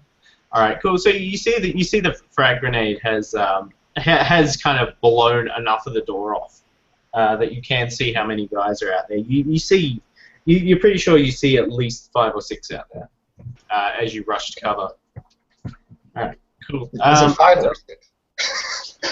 Like, you Yes. You only see it quickly. Like you only see it quickly. You don't really see it quick enough to count. But you see at least 5 or 6 there. Okay, I'll just quick basically shutting up to Capo, but I'm saying it on the comm too. I'll say 5 or 6 hostiles. Jump down when you're ready. Come on down, basically. Come on down. Raaze would come back and say, 2 down, 2 to go. We'll be right there. Nice. All right, Akdan. Well, I mean, I feel like Raaze is kind of like, you know, like he pointed out a good spot to hit the deck and like kind of like aim. So like I'm trying to hanker for a boost here is what I'm trying to do. But basically I'm gonna I'll just aim based off what he's told me to, and then I'm gonna just shoot at one of them. All right, sure. What is medium? Is medium 2 purple? 2 purple, yeah. All right, let's do this. Oh yeah, hello. You lost carbine, right? So that would be Yes. 11 or 12. Yeah, it'll be 12. All right. Just to be in character, I would actually take my eye off the scope there, and I would look over to Akdan and say, "See, Rook, that's how you get the job done." So that'll not let me get my boost likely for next time for the true aim. But, I think that's what he would do. All right. Cool. So you oops, shit, wrong one. Cool. So you kind of like lay down fire behind, like lay down fire, and you manage to ping one. You manage to like ping one of the heads. You see kind of you see him scream as he kind of falls off the cliff with blood fountaining over the edge as he falls. As I would see, yeah, go ahead. Sorry, go ahead. No, I'm just gonna say Akdan is pleased. Like, yeah, I would call over and be like, think of it as a game of whack-a-mole. They're not people, just heads. Akdan is really bothered by that analogy. All right. So you see like you see like one guy pulls himself up over the top of the canyon, pops himself up back over the top of the canyon, and you see him like yelling down a microphone attached to his ear, as he kind of runs behind some wreckage from the camp or from the hangar, and he's going to take a shot at who does he see? Light side will see. He says Akdan. From dark side he sees. All right, so light side he sees Akdan. Cool. The force is not with Akdan. The force is not with Akdan, no. The force is cool. Yeah. So he tries to lay down some fire, but you kind of like manage to pull your head in behind some cover. As he does that. I'm really happy. I would smile and be like, not only offense, but defense too. You're getting this, Rook. Alright, cool.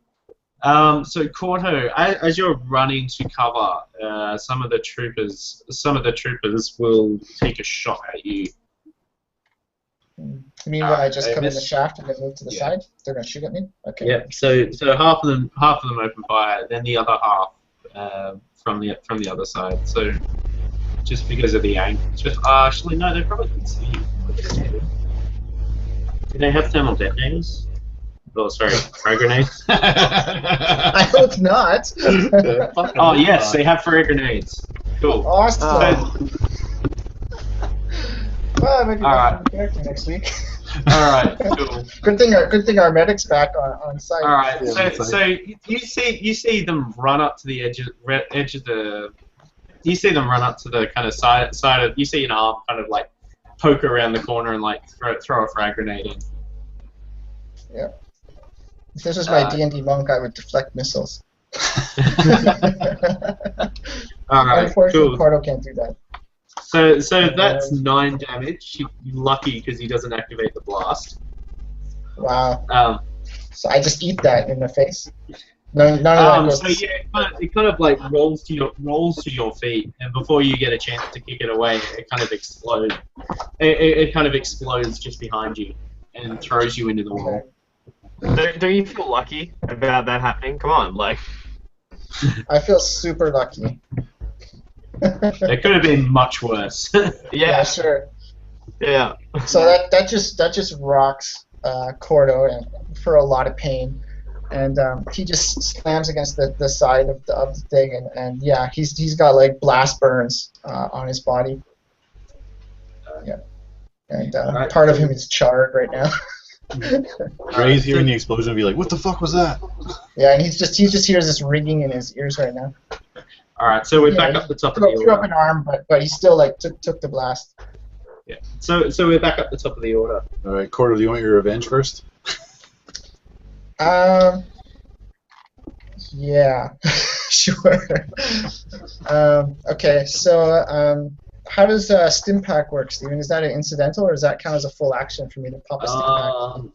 I think it might be an action. Or a maneuver? Would it count as a maneuver? Let's find out. Okay. One thing I'm going to do as an incidental is I'm going to dedicate my force die. I upgraded my force power between sessions, so I've got the next upgrade, the control upgrade. So I can commit my force die, and while it's committed, I can upgrade the attack of incoming attacks. I can upgrade. Yeah. Once per round, basically. I can upgrade an attack, incoming attack.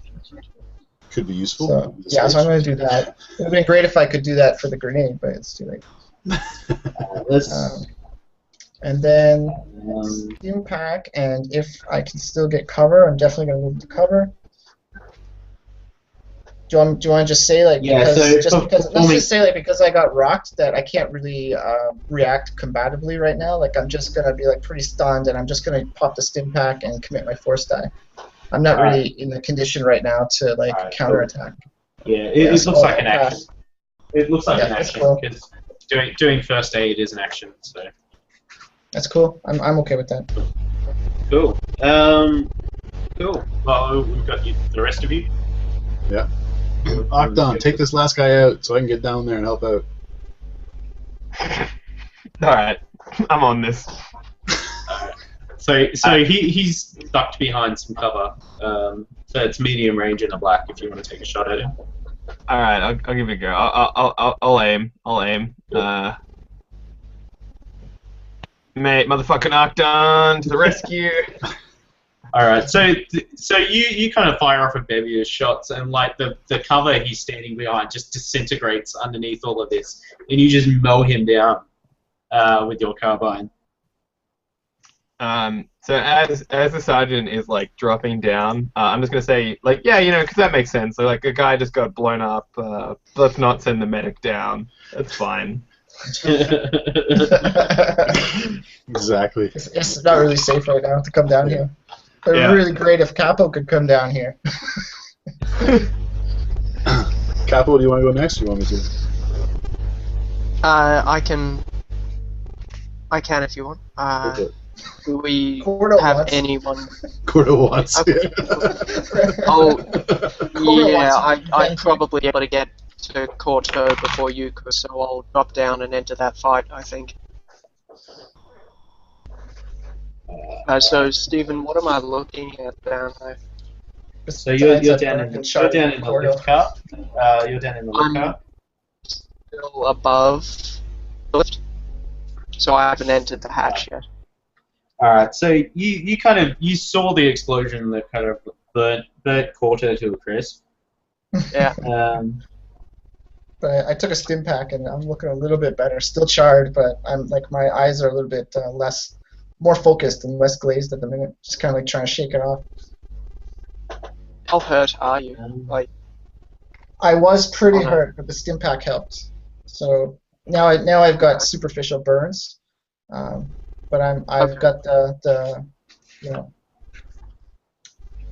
my body's at work recovering. Your body is ready. How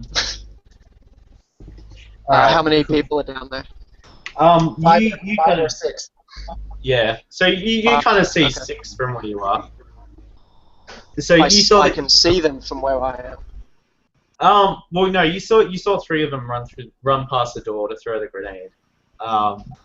And you saw some others fire a shot. So.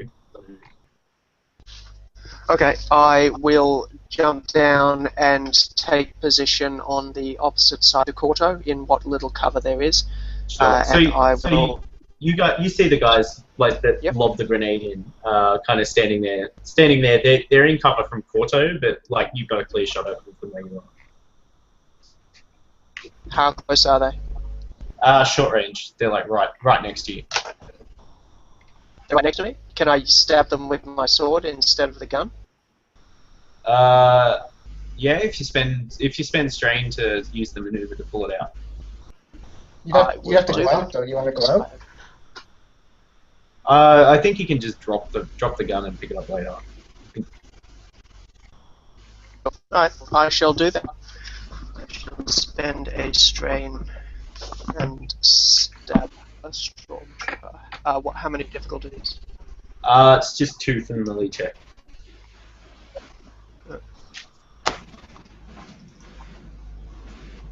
Korto's down with that. If you want to switch to blade work, Korto's ready for that.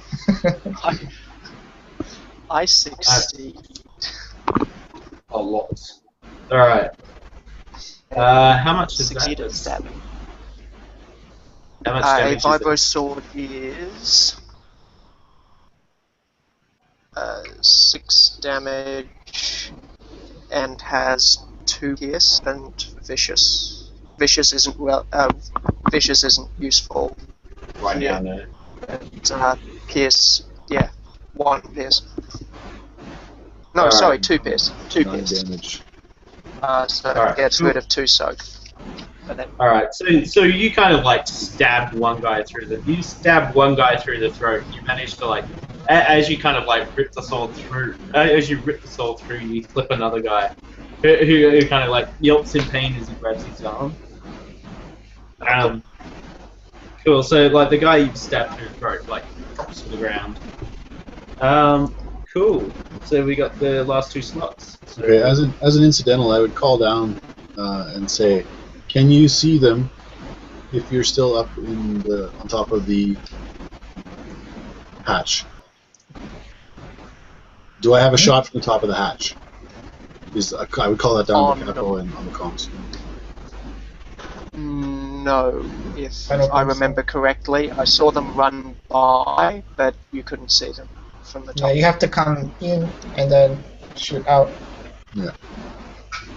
Alright, so my next maneuver then would be take a frag grenade, and without pulling the pin, I would drop that through the hatch if I was able to do so.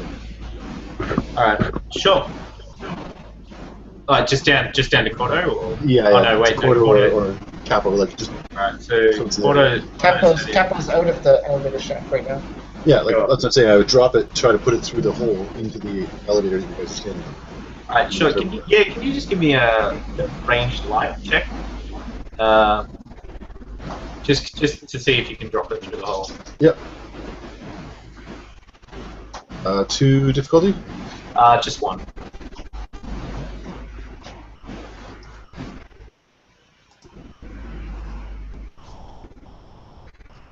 All Yep. over it. Cool. So it kind of you hear it clunk to the bottom, and it kind of rolls at somebody's feet. Now was Raaze the last PC, or Yeah. I think everyone's had to go. Yeah, cool. All right. Cool. So those two guys that you stabbed, Capo, they take aim and return. They take aim and actually no, you're One of engaged with them's them. dead, isn't it?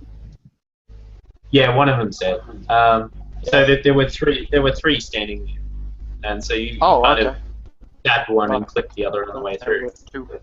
All right, so they're going to disengage from you and take a shot. So they kind of take a step back and then fire. All right, so they're kind of thrown off because you caught them completely off guard as you drop through the hatch, and they kind of try to fade back while firing, and it just sends their shots wide. Cool. And the second one. So the other group, like Korto, you see them. I am kind of sorry for this, kind of not. So you see the other group. You see the other group. Famous Bob, another frag grenade. Another frag grenade. Yeah. Use the Brutal. force, Luke. Use the force. Yeah, can I flip a destiny point and upgrade the difficulty sure, of your yeah. ranged light? Sure. I'll just And you get the roll. auto upgrade for your thing, right? Yeah, and it should be upgraded. Their difficulty should be upgraded if they're trying to target me. I think So there that should be 2 upgrades on that. All right. They even through all that. They managed to hit someone. There you go. Damn. Cool. So they can't activate the blast. Hooray! Yeah. I'm gonna say. All right. So that's 7 damage before soak. For me, only me. Which side? No, actually, yeah. They were targeting you, weren't they? Okay. Okay. I feel I'm kinda happy to bad. take it. 7, you said? 7. Yeah. Okay. So you should be Not so okay. Hearing I think- that blast, I'm like, Jesus Christ! I don't think that was mine. But with that threat, I'm gonna say one of them is caught in the explosion. So he's kind of thrown it a bit too hard, and it's landed in the doorway and kind of blown him against the wall on the other side of the corridor. Okay. Korto really wants a turn soon.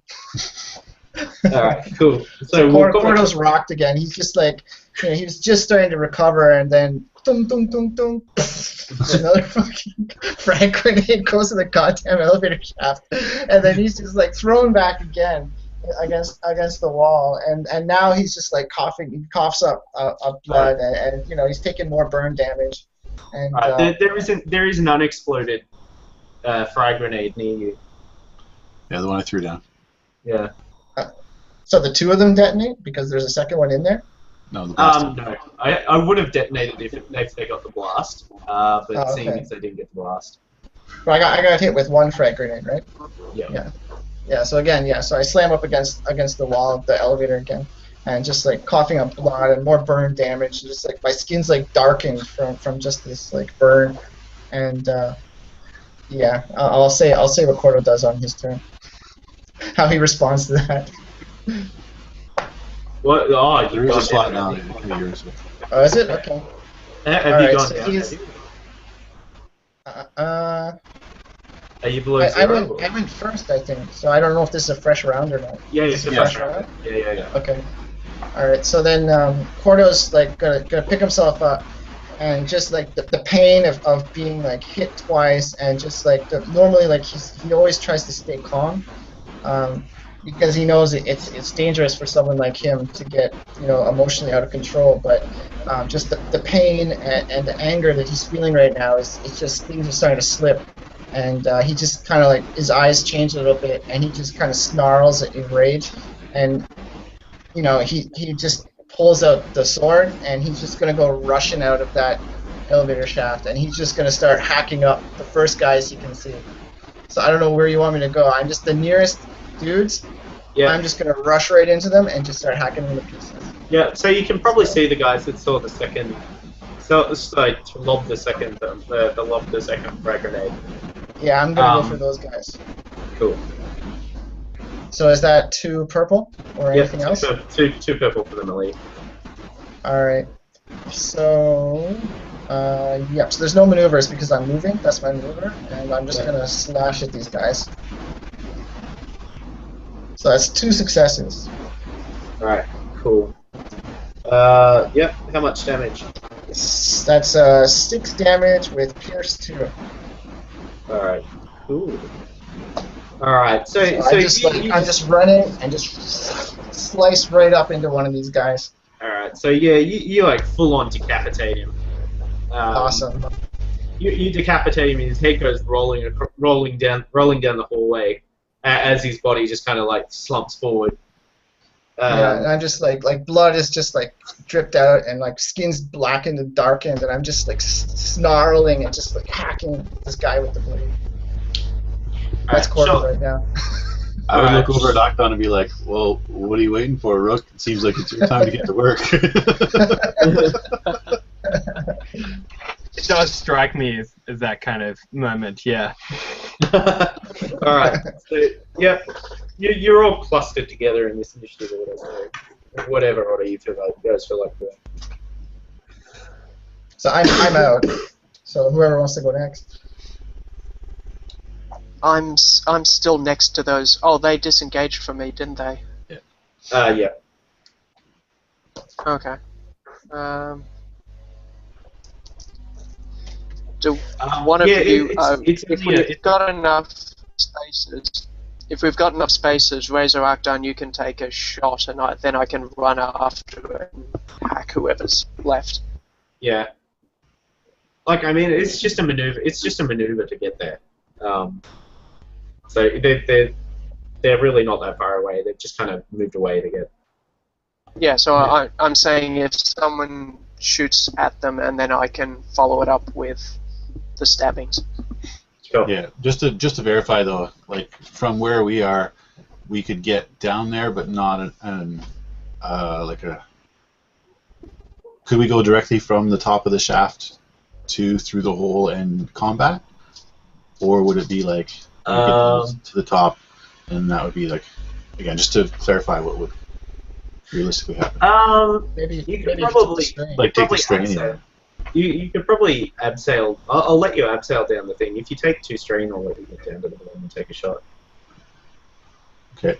I could just try and stab them and see what happens, and then you guys can do Go stuff for based it. on that. Go for it. Yeah. Okay. So I take a maneuver, run after them, and attempt to Highlander these guys. Alright, sure. Roll me a weapons roll. How? Just And 2. how many difficulties? Just 2 purple, yeah. Good God. Nice. Nice. Excellent. I succeed at the stabbings. Yeah. So that's Lots of stabbage. 9 pierce 2, right? Wow.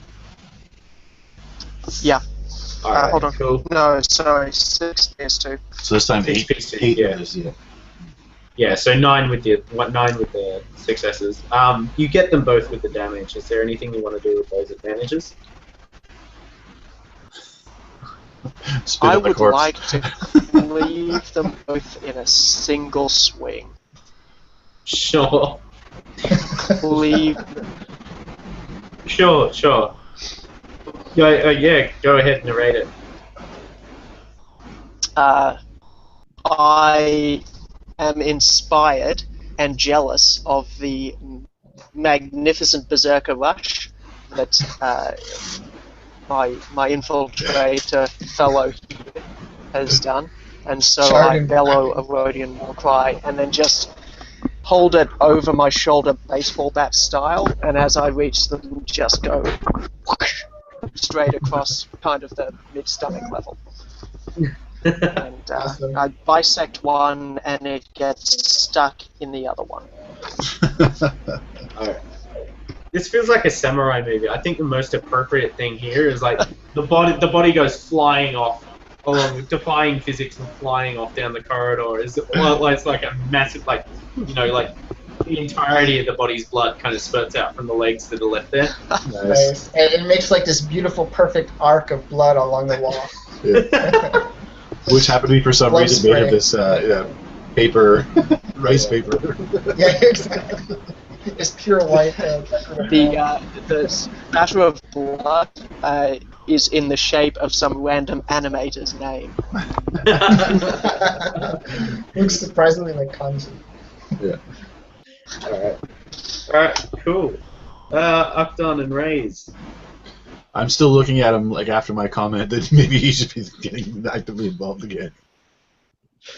I mean, like, I'm sure it'll be fine. Like, So am I. But well, like, it's hard to operate while people are still like shooting. So like, feel free to kill. Feel free to kill one of them first, and then I'll go in. Like, I smile over him and say, "I'm not going down there. You are." okay. All right. So like, yeah. I mean, how close to the action can I get? Like, I wouldn't be able to get to them in my turn, would I?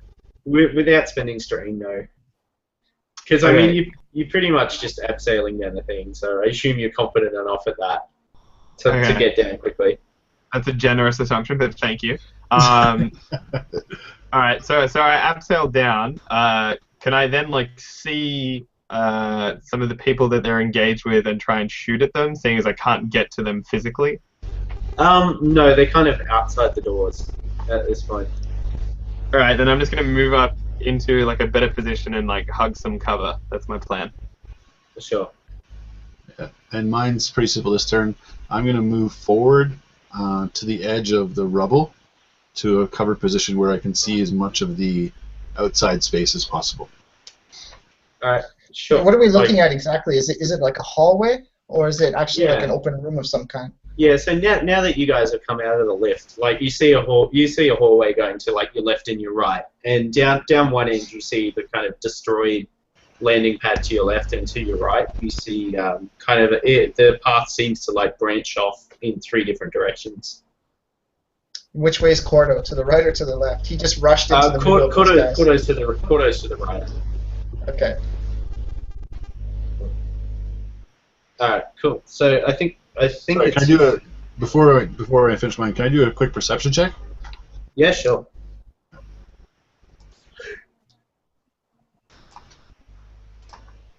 Standard. Yeah, why not? What are you looking for exactly? I want to see if there's any other people coming up the cliff face, kind of thing, from like sound or vision, or any other approaching anything that I can see in my range. Yeah, you can't hear anything, and the guys down in the hallway, you don't see anyone going out the landing bay door. Okay. All right. So I'll say clean up down there. We're still in a hurry. Because of course I can't really see what's going on, but I'm assuming my guys are doing excellent now that the doctor's there. The doctor is the key, much like the doctor is in. All right, cool. Cool. Capo's gotten rid of these guys. Korto. That last guy kind of disengages and starts firing at you again. Okay. So he gets an upgrade on his attack. Yeah, sure. I'm gonna upgrade. I'm gonna Difficulty. upgrade mine. Not knowing his offensive capabilities. Yeah. I'm not helping him out. There's only one of them, so so he gets the upgrade from that. So 1 red because he's at short range. Okay. Cool. He misses anyway. Nice. All right, cool. Anything in particular you want with that threat? Would you like a? I'll give him a setback if he gets another shot. Okay. Cool. Cool, and we're back up to PCs. So. Can I cut him down? Go for it. You're there. Yeah. So Korto's still like he just like rushed in. He just cut off this guy's head as soon as he arrived there with his momentum and his swing, and then he dodged the blaster bolt from this other one, and then just again he's going to bring his blade down. He's still snarling and enraged, and he's not coherent about anything except just bloodlust and killing these guys. He's in a lot of pain and he's extremely angry. So two purples, still. Yep, two purples. Okay. I'll give you a boost. Why not? Okay. I think that's enough. You got Cool. Okay, all right, so cool. Yeah, that's enough to kill him if you want to narrate it. So again, like I said, I just decapitated the one guy, and I just dodged that blaster bolt and just come back down with the blade and just slice into this guy. All right. So as you're kind of doing that, you see the fear in his eyes as he kind of like gets off a quick snapshot at you, but doesn't manage to hit. And like the last thing he sees is your blade just slicing through him, slicing through his gut as he as the release comes and he's gone. So kind of like slow motion, like you cut into him and he kind of like goes limp on your blade, and as you kind of pull it out, he slumps against the wall. Yeah, like I'm just coming down like shoulder to hip basically with all my full strength, just enraged. Sure. Hearing a couple seconds of silence, I assume that the fight is over, and I calm through like, sounds like you guys got this all in hand. So you kept one of them alive for questioning, right?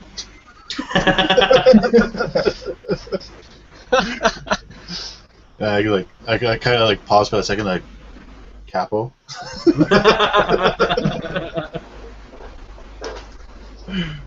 Korto doesn't respond. Got a bit messy down he's here. just like he's holding his had grenades. Yeah, he's just holding his bloody vibro sword, just blood's dripping off it. There's the two corpses at his feet, and he slumps back against the hallway, and he's just kind of like holding his like burned torso, and he's looking around. His eyes are still like enraged. He's just looking for more enemies, and just like his chest heaving because he's out of breath and he's hurt. Sure. What was your negative thing? Your anger. Anger. Cool. Yeah, when so I lose I'm gonna. I get extremely angry. Yeah, cool. So I might give you angry. I might give you 2 conflict for that one. All right. Just for going full rage mode. Don't penalize me for it. No comment. Yeah. Okay. I'll make a note of that. Cool. Yeah. I succumb to the dark side momentarily when I hack those guys apart. I know I shouldn't be penalising it for you for it, but That's okay. No, I'm down with that. No, I'm down with that because you know that is for me for Korto. That's the equivalent of the dark side. When he gives into the dark side, it's when he lets out his anger, and that's what he clearly did just now because of the pain and of his wounds and the frustration of getting fragged twice in an elevator shaft. You could say so that's cool. Shit. I'm fine with that. All right, cool. So yeah, Akdan, you hear that you kind of hear all the shots go silent in the corridor.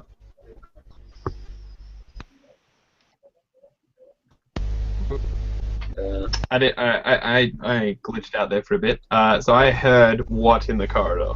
All right. So you heard a couple of shots ring out, followed by like a swing noise as Korto took out the last guy, and everything just kind of goes silent from there. Oh, we got Robo Luke back. Uh-oh. Luke, we are not your father. Or your ISP. Okay, so I'm just gonna. So Korto's still up and kind of like. Go ahead. So is anyone like I'm just gonna come up and just yell out, is like anyone in need of a med pack or a stim pack or anything? Hello? Korto's just like, he's down the hall from you. And he's still kind of got ringing in his ear, so he might actually hear like a tentative, hello? Is there anybody out there? kind of thing. So he's just leaning against the wall. He's got his sword down. He's kind of leaning on an end of the wall, and just heaving and just trying to he knows he's a little bit out of control right now, and he's just trying to calm himself down. So he might not respond right away, but he's definitely in need of medical attention. If you saw him, you would know he's in need of medical attention. Yeah, I'm gonna start walking. I'm gonna in response to this this timidness from the medic, goes onto the comms and goes, "Medic, kid needs a med pack now. Get to it." All right, and so this I'm just gonna run up and just start trying to treat tentatively so that he doesn't, because he's still holding this sword or whatever, so he doesn't kill me. I'm gonna come up and try and treat him. Great. Yeah, I see someone rushing up to me, and at first I do turn it and raise the sword, but then I recognize Akdan right away, and I just just drop the sword and just I don't resist. All right. How many difficulties are on offer? How much health do you have? I think it's. I'm down to 9 after I took the other stim pack. I took because the soak absorbed. I took 9 damage and I took 7 damage, but I had a 4 soak that took out 8 of that total damage. So I went down and went up and then went down again. So I'm down to 9 currently. All right. I'm gonna say 3. 3. Okay. You sound cut up. Yeah. Okay. Lots of advantage, but no success. So I'm not healed. You get lots of strain back. You feeling better about life generally. I feel really good that the medic's back. So yeah. I just clap him on the shoulder and I'm like, I'm really glad you're back with us, Doc. This shit's really been hitting the fan down here. I'm so glad to be here right now. I say while I kind of push his sword aside with my foot. About the same time as they're doing the medical check, and Raaze is still looking across over the landscape to make sure it's clear. Having heard Capo on the comms telling him Akdan to hurry up and get the kid a med pack, I would call down, Capo, secure the area, lines of sight, make sure we've got eyes on the next target, and then I would start backing into it and make my way down the shaft as well to the room or to the hallway. Sure. So yeah, you kind of abseiled down without any problems, and managed to meet up with these guys down the bottom. Do we have any idea of the layout of the space, gentlemen? And I kind of look down the 3 different hallways, looking for any kind of maps or any computer systems that we might be able to jump into. Yeah, here about the only electronics is the elevator control. So, hold up, just let me draw this.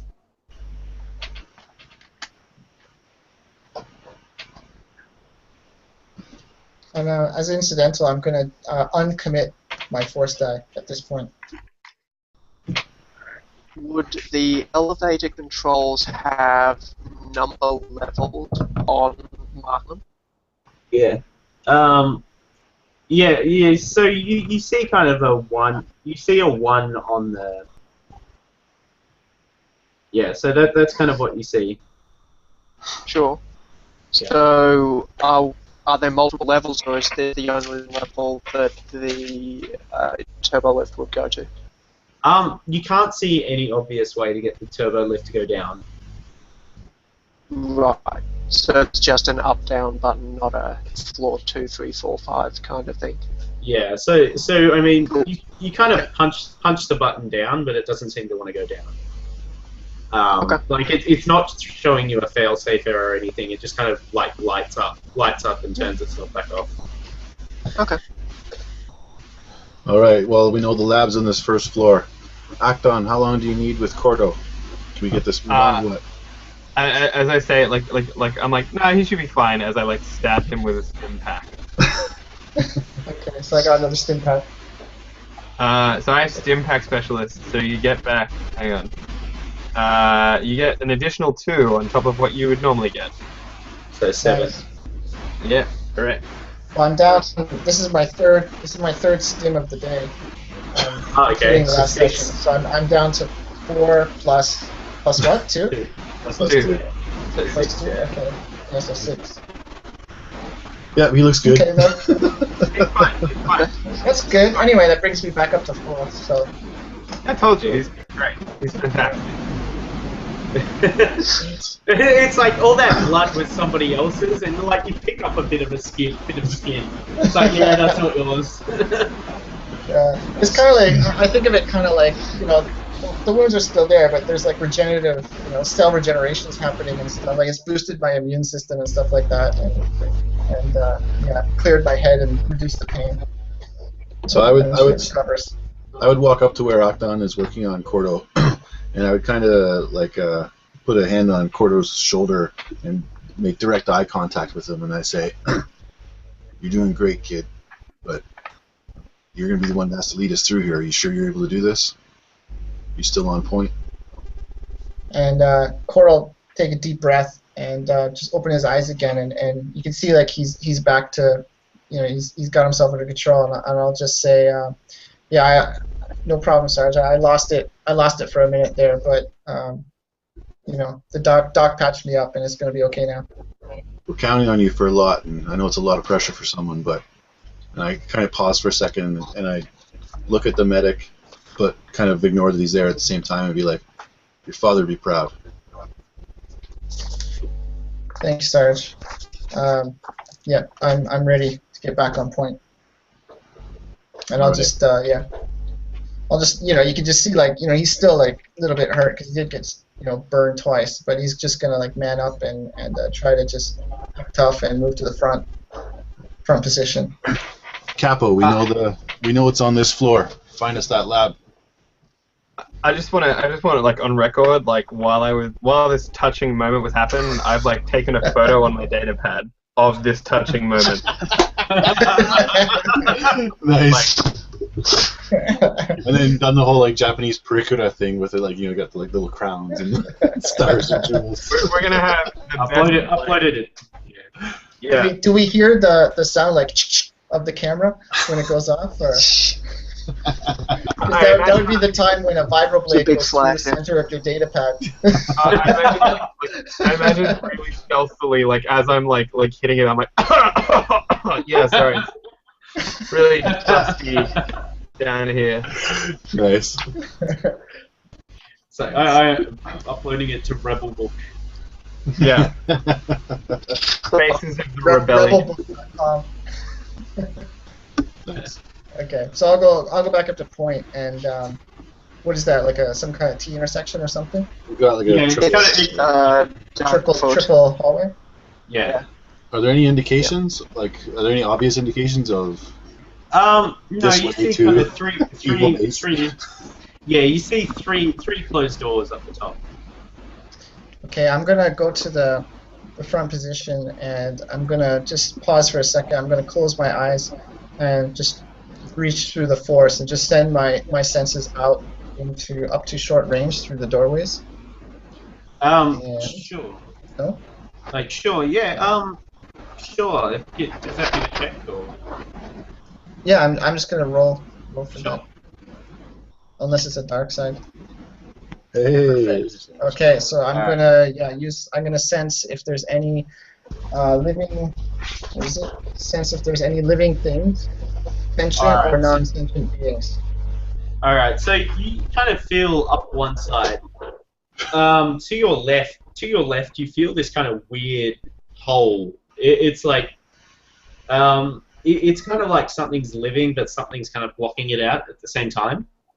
And then you also feel something reach back at you from that side.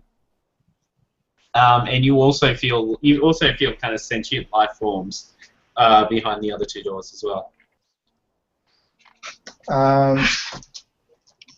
Okay. I don't know how many, just that there are some. Yeah, There's a group. Yeah, you feel life signs behind every door, but the one on the left kind of has this weird vibe to it, like something's pushing you back. Something's pushing you back, and there's also something reaching out towards you. Okay, so as soon as I feel that, and I feel like what's going on with the other doors, I'm gonna, disconnect myself from that power, and I'm gonna motion for Raaze to come up to my position.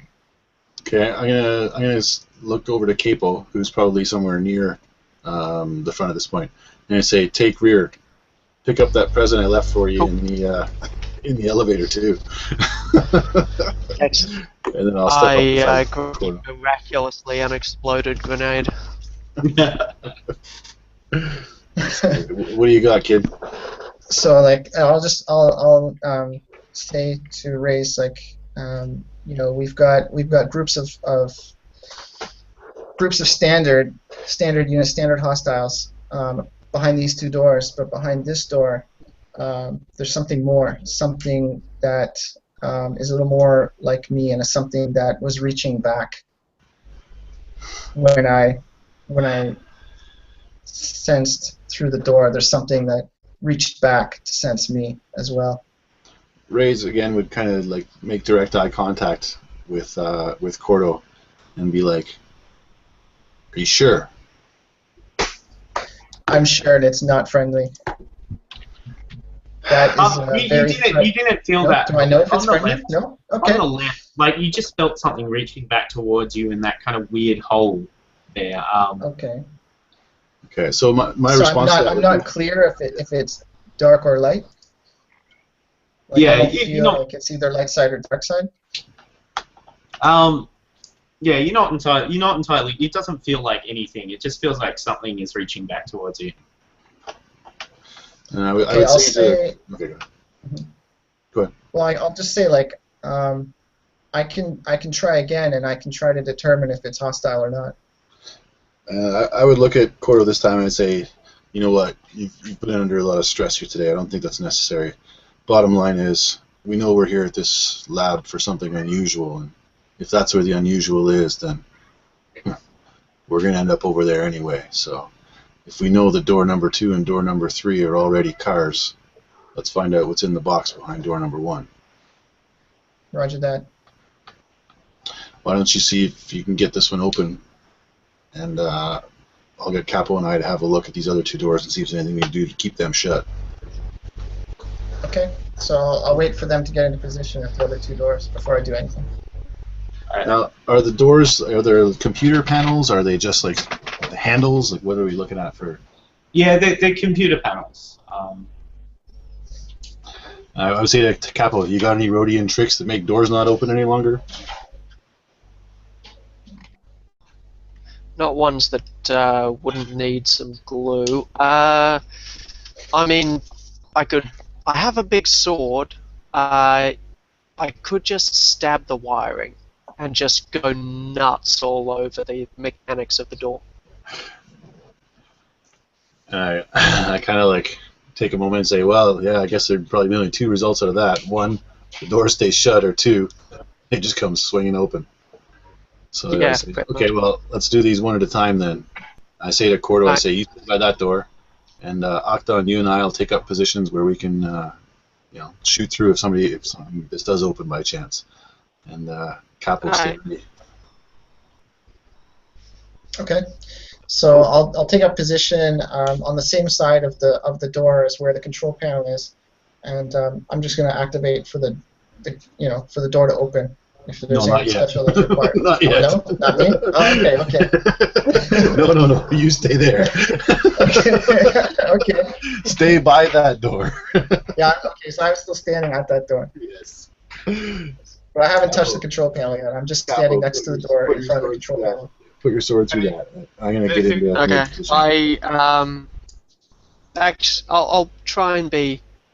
Actually, no. I will stab the sword through the wall. I'll be full. Good question. So wait, are these doors are these doors are computers, right? Like computer operated. Yeah. Yeah. I mean, like crazy. Intelligence.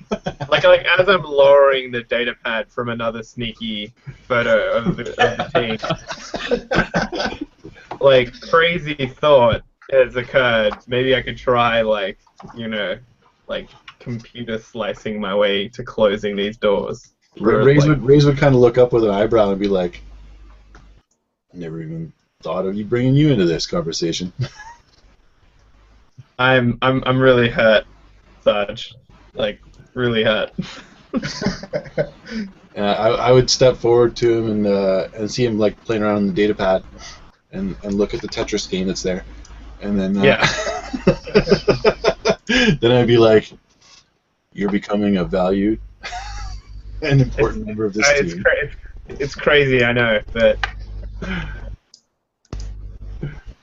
all right, have at it. What would the difficulty be, Steven? So for what? I was getting pictures of things behind the door. You're slicing? We want to shut the door permanently, basically. Or computers, right? That's what you're thinking? Lock it for our own purpose. Yeah. Give me a two purple and a boost for that one. Capo and I are in position to fire if we need to. Awesome. Crushed Nice. Nice. Awesome. Alright, so that's the middle door, yeah? Yeah. Yes. Yeah, it was. Alright, so you hear loud clunking from within the mechanisms of the door. As you kind of realize the way you've kind of sliced into it, it kind of like where it should have stopped when it locked, it just kind of keeps going, and you hear like a lot of scraping behind, like in amongst the mechanisms of the door. And you kind of hear it screech to a halt, and the panel starts flashing a bit as you do that. Excellent. One down. One to go. I like go to do the same exact thing on the other panel. Sure. Definitely good to have a thinking man back on our team. I am like incredibly. Oh. Holy crap. I didn't think that was possible. Alright, so you know exactly what you were doing with this door, and you kind of do the same thing. That's quite a success. What can we do with that? I'll think of something. You've got administrative access to these control panels. Would you like to run as administrator? Yes, I would. You can He change has found the door a codes. map in the door. How about he can change the password, or he can lock them or something. Like and he can set a password for it. The data pad uploaded? Windows Millennium. I'll tell you what. Like this, I'll tell you what. This almost seemed a little too easy. When you did it. Definitely. It was like, when you hooked your data pad into it to start slicing. It was pretty much had arrows pointing on what you needed to click to get into this thing. Well, I mean, I feel like second time round, I'm just that good by now, apparently. Don't you try and bring my success down here, Steve. That's not cool, man. Nice. No, you know what? Actually, I'll take this as a success. So I get a camera of the room that I'm in, like on my data pad, and so there's like an action shot of me hacking the data, like. Yeah, sure. Like you can have a look at the cameras, and inside the camera, like the room you see, inside the room you see kind of it looks like a kind of machining room with some parts and stuff around scattered across the tables, and a few kind of engineering core troopers like fiddling and fixing things around the room. I'm really glad that we've locked them out. Well So done. it's just engineers in door number 3. Yeah. That's the result. Okay. And then I would turn back over to Korto and say, well, if it takes more than just a push button to open that door, I think we better turn it over to Stephen Hawking here. And is the door locked, Steven? Like I'll still have the vibrator in my hand, and I'll activate the door. Does it open, or do we need? Yeah, it opens. Slice it. It opens. It opens. Cool. So, like, it opens without much. Like, you just tap the button and it like slides open. All right. So what you see in front of you is like a number of terrariums, and you also see like I'm going to put a couple of things in chat. Rancor? I know rancors. Sweet. All right, so you see these in a bit of a cage, pushed up against the wall at the far side. Nice. In terrariums around the room, like you see lizards. Yeah. Nice.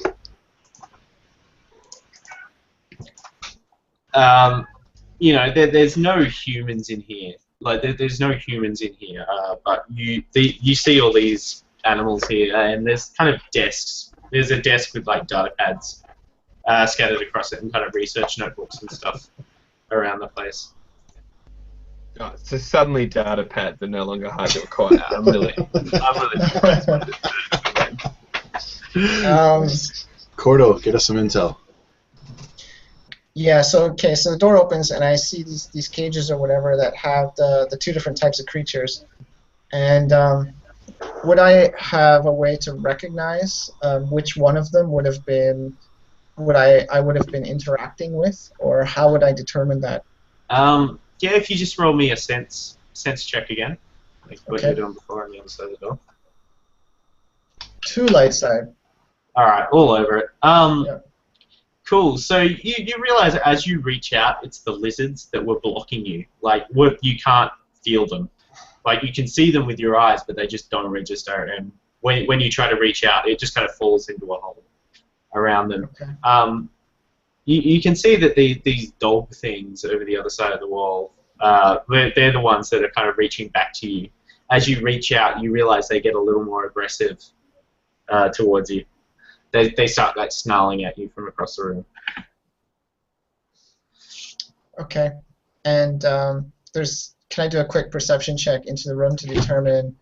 Can I see already, or do I need to do this? If there's anybody else in the room, or it's just these creatures in the room? Yeah, no, you just see these terrariums in cages, organized around the room. Okay, so I'll turn back to the others and I'll say, it looks like we've got creatures in here, 2 different types, and they're very special. But other than that, the room's clear. And Raaze would say, what can you tell me about the special? I'd say we have lizards that can hide themselves from being sensed, and we have another set of creatures that seem to be hostile to people sensing them. What size would these be, Stephen? The dog-looking things are quite large. They're about the size of a wolf. Mm-hmm. The lizards, they range in size from maybe 25 centimeters, and about the biggest ones you see are about 50 centimeters. All right. So Raize would take a moment and looking around this room and seeing like the data pads kind of strewed about, seeing the big dog creatures and the lizard things, he would kind of sit there for a second and be like, I know the rebels are going to want to know about this, and not only are they going to want the data, they're going to want samples. And I'd look over at Akdan and say, what do you got in your little magic bag to collect samples? I'm like way. As soon as I saw like the cool like gold lizards, like I was way ahead. Like I'm already like getting ready to put one in a jar, like just for personal. like I'm just like, this guy's my new pet. Like it's the plan. While Akdan's getting ready to get his samples and stuff, Korto will step over to Raize and he'll say, Sarge, from what we know about the Empire, this really concerns me that the only two creatures that we see so far in here are both related to the Force. It doesn't bode well for any kind of experimentation that's going on in here. Yeah, that's what makes me worried, kid. We're going to have to bring these back with us and maybe take this place out even more than we thought before. But and we also need to find out what purpose these creatures were put to. Yeah, so I'm going to need hard and soft intel on this one, so pack up those data pads and we're going to have to find some people to bring along for the ride. And some way to get one of these wolf things, because looks like the Doc's got one of those little guys already, but we're going to have to figure out how to sedate one of these guys for long enough to get it onto a ship. And well, how damn, I hate hostile these are they? missions. It's extremely hostile. I don't know if we should open up its cage. It's kind of the wolf things. Nobody wants to roll like a survival check to figure out what these things are, or. I would love to roll a survival check if you'll let me. Yeah, that's fine. These are probably a bit rarer, so they'd be a hide, but they both come from the same planet. So if you get them, I'll tell you what they are. I think by the way you reacted, I think you know what they might be, but. Yeah, I do. Yeah. Oh Jesus. So survival, and that was 3. Yeah. Yeah. Balls. Doesn't Alright. watch. Cancels out. So I got 4 successes and 5 threats. Alright, so do you want to explain it, Lachlan, or should I? You gotta watch it. I think so. Has anyone else ever heard of Vornskos? No. Here, They Korto has heard of animals. monsters, and he knows 5 really bad things Okay. about them. They're hunters who hunt via sending force activity. And so whenever they encounter a Jedi or something that's actively using the force, they go, pray, I want to eat that. Yeah, and so. Yeah, Korto will agree with that for sure. Yeah, that's not And good. so. That goes along with what he knows as well.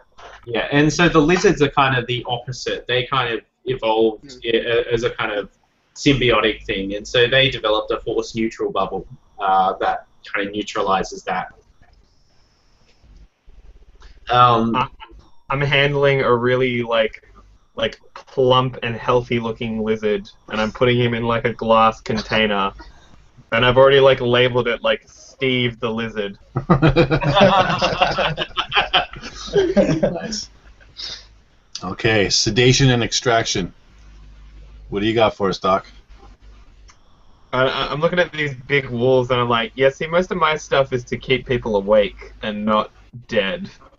Now, I probably would have some sedatives, though, I feel, in my med pack. You got a med kit, don't you? Yeah. There might be some you stuff see that around stuff. us too. Can we do a search, like, just see what kind of stuff's in the room that we could use? Maybe Yeah, there's sure. some stuff already here. Sure.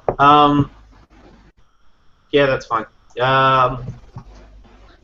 Cool. Akdan, did you want to give a medicine check to check over the kind of research or anything like that?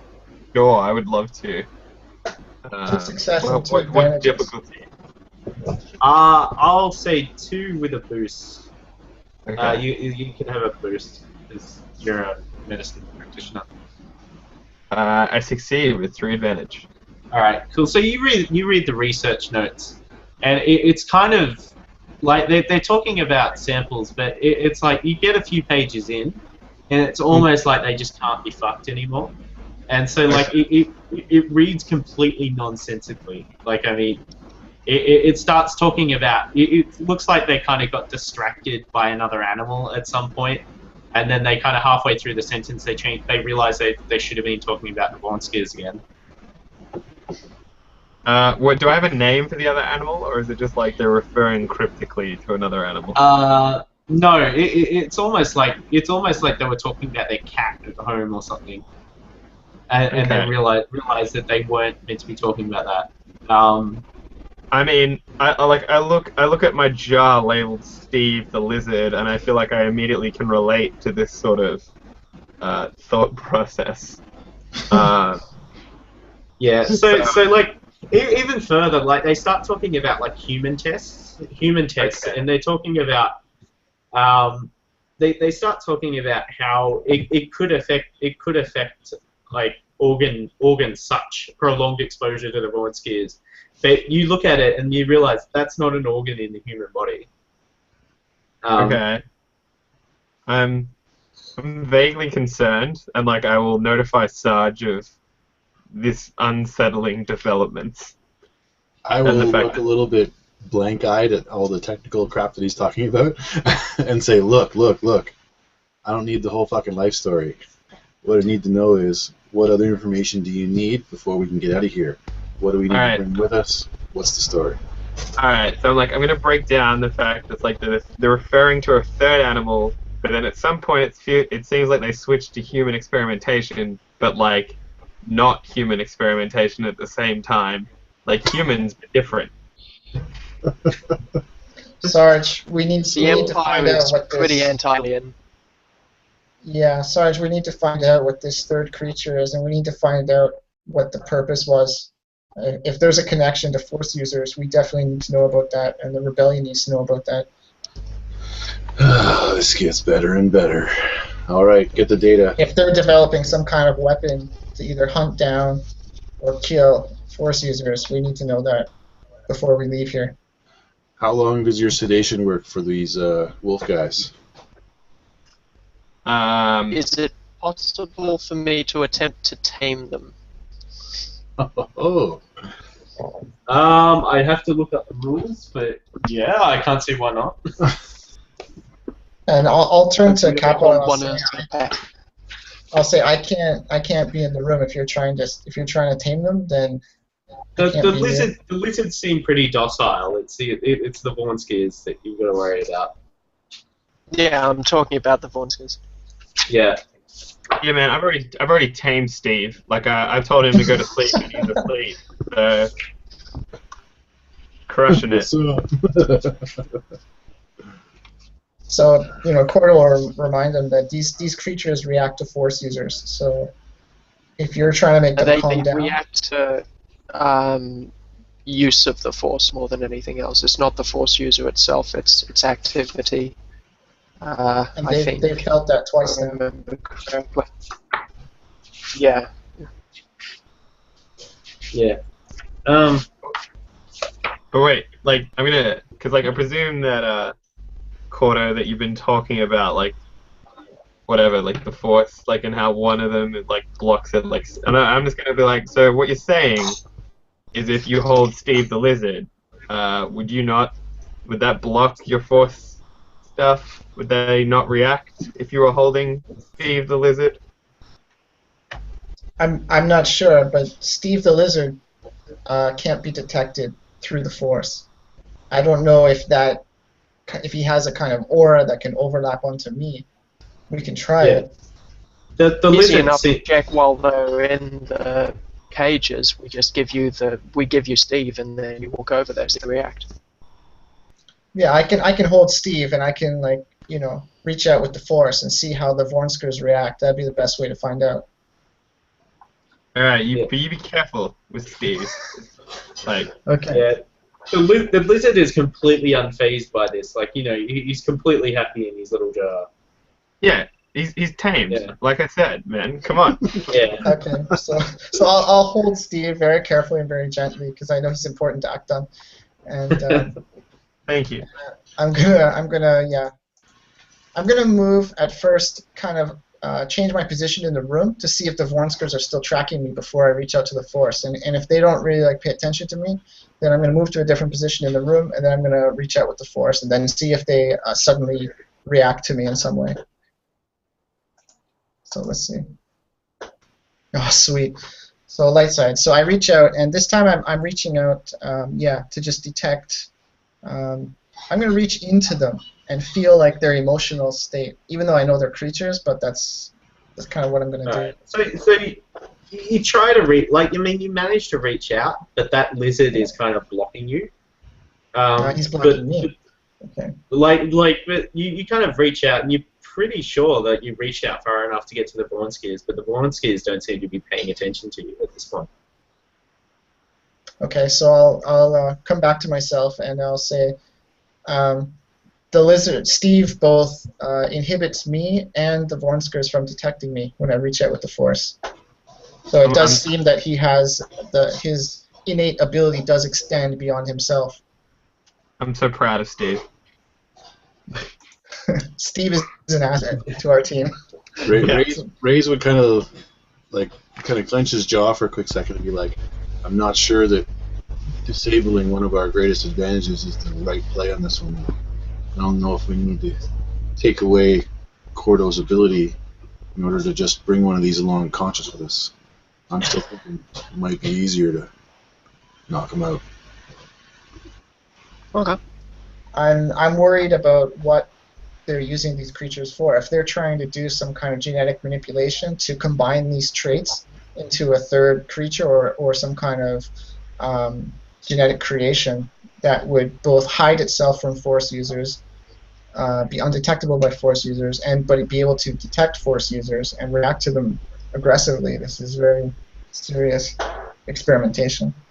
Agreed. But we need to bring all the information that we can get as well, which includes these lab samples. So yeah, as long as I'm not holding them Steve, it won't have any effect on me. Step 1, procure the samples. Step 2, figure out the next move, because Step 3 is getting us the hell out of here. Yeah, so I'll hand Steve back to Akdan. If there's enough morphine. Yeah, that's We what need to know if we want. have a sedative to get them back to the ship. I mean, crazy other problem. If they're the size of a wolf, wouldn't they weigh 80 kilos? Can we just take a blood test, like a blood sample, to know if they've been modified? That's what really we're asking to Akdan.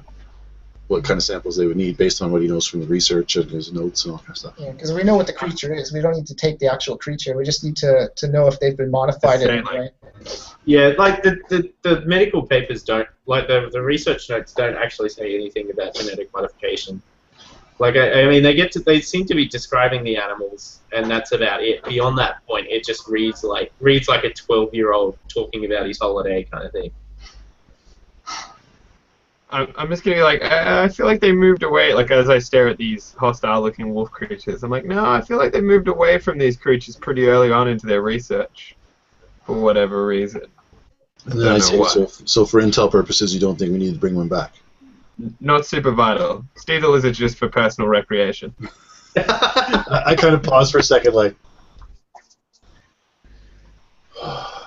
2 steps forward, 1 step back. All right. Korto. Actually, are there any computers in this room? Besides there's a terminal. There's a terminal sitting on one of the desks. All right. So I'm Mr. Bill Nye, can you find us a way to pull up a map of the facility or figure out where we need to go to next to get more intel? Are there any other exits too out of this room, or is this? I'm gonna go retrieve my little science container, and stow that in my med pack, and then I will go to the computer. And I hand Steve back to you. I would expect nothing less. Yeah, as soon as you hand Steve back, like your Vornsky is gonna start quietly snarling again. Yeah, and Korto makes careful note of that. So what difficulty are we talking here? To access. What are you trying to access this to? I imagine, Sarge, if you want to like stand over my shoulder yelling at me of what you want, say that's the standard. Maps and full research data. All right. Alright, so that's 3 for that one, and I'm gonna upgrade it on you. Okay, so 2 in a red. 2 in a red. Oh, that's rude. I was considering upgrading the other way, but now it would be rude to do it. Yeah, GM beat us to it. Yeah, I would. Oh, nice. Success. Nice. Alright, so You should slice it. so you what? For that success, I'll say that you get the. You can have the full research notes, and I'll also give you the log. I'll also give you the log of the machining room across the hallway. Okay. What does that tell me? So the full research, essentially what you saw on the table, there is kind of nothing beyond that. But the logs from the machining room kind of pique your interest because it looks like there's kind of, from what you gathered, that was like a vehicle maintenance bay kind of thing. They used to take parts down there. But you're seeing like a manifest for like orders to do with kind of like military grade droid parts. Okay. This place is weird, is what I say to Sarge as I like read through this. And then I'm just gonna be like, we need to go back through door number 3, I believe.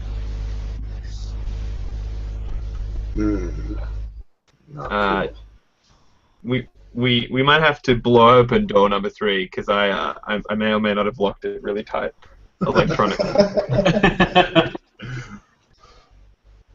At this point, I know that we've got like a good amount of data, but I do feel that there's more here that we have to bring back. Like we could walk away here, and I'm sure that the rebellion would be happy with what we accomplished, but I think that there's, from what we're getting from Akdan here, there's more information for us to pull out of this. So, and as much as I want to bring you guys out of here, as much as I want to bring you guys safely out of here right now, I think we got to take this at least one level deeper. Yeah, Korto would agree. He Sounds says, fun. I think there's definitely a bigger picture here, some dots we haven't connected yet. And there's also a level below us as well. Yeah, we don't know what's there's down there. a level 2. And at this point, I'd again be kind of reaching up to do the old hand on the forehead thing, like, oh, intel. Sometimes, you just want to have a guy standing across the way from you, a blaster in his hand, a blaster in yours. Call it a day. Sneaking around. All right, let's go get this other door open.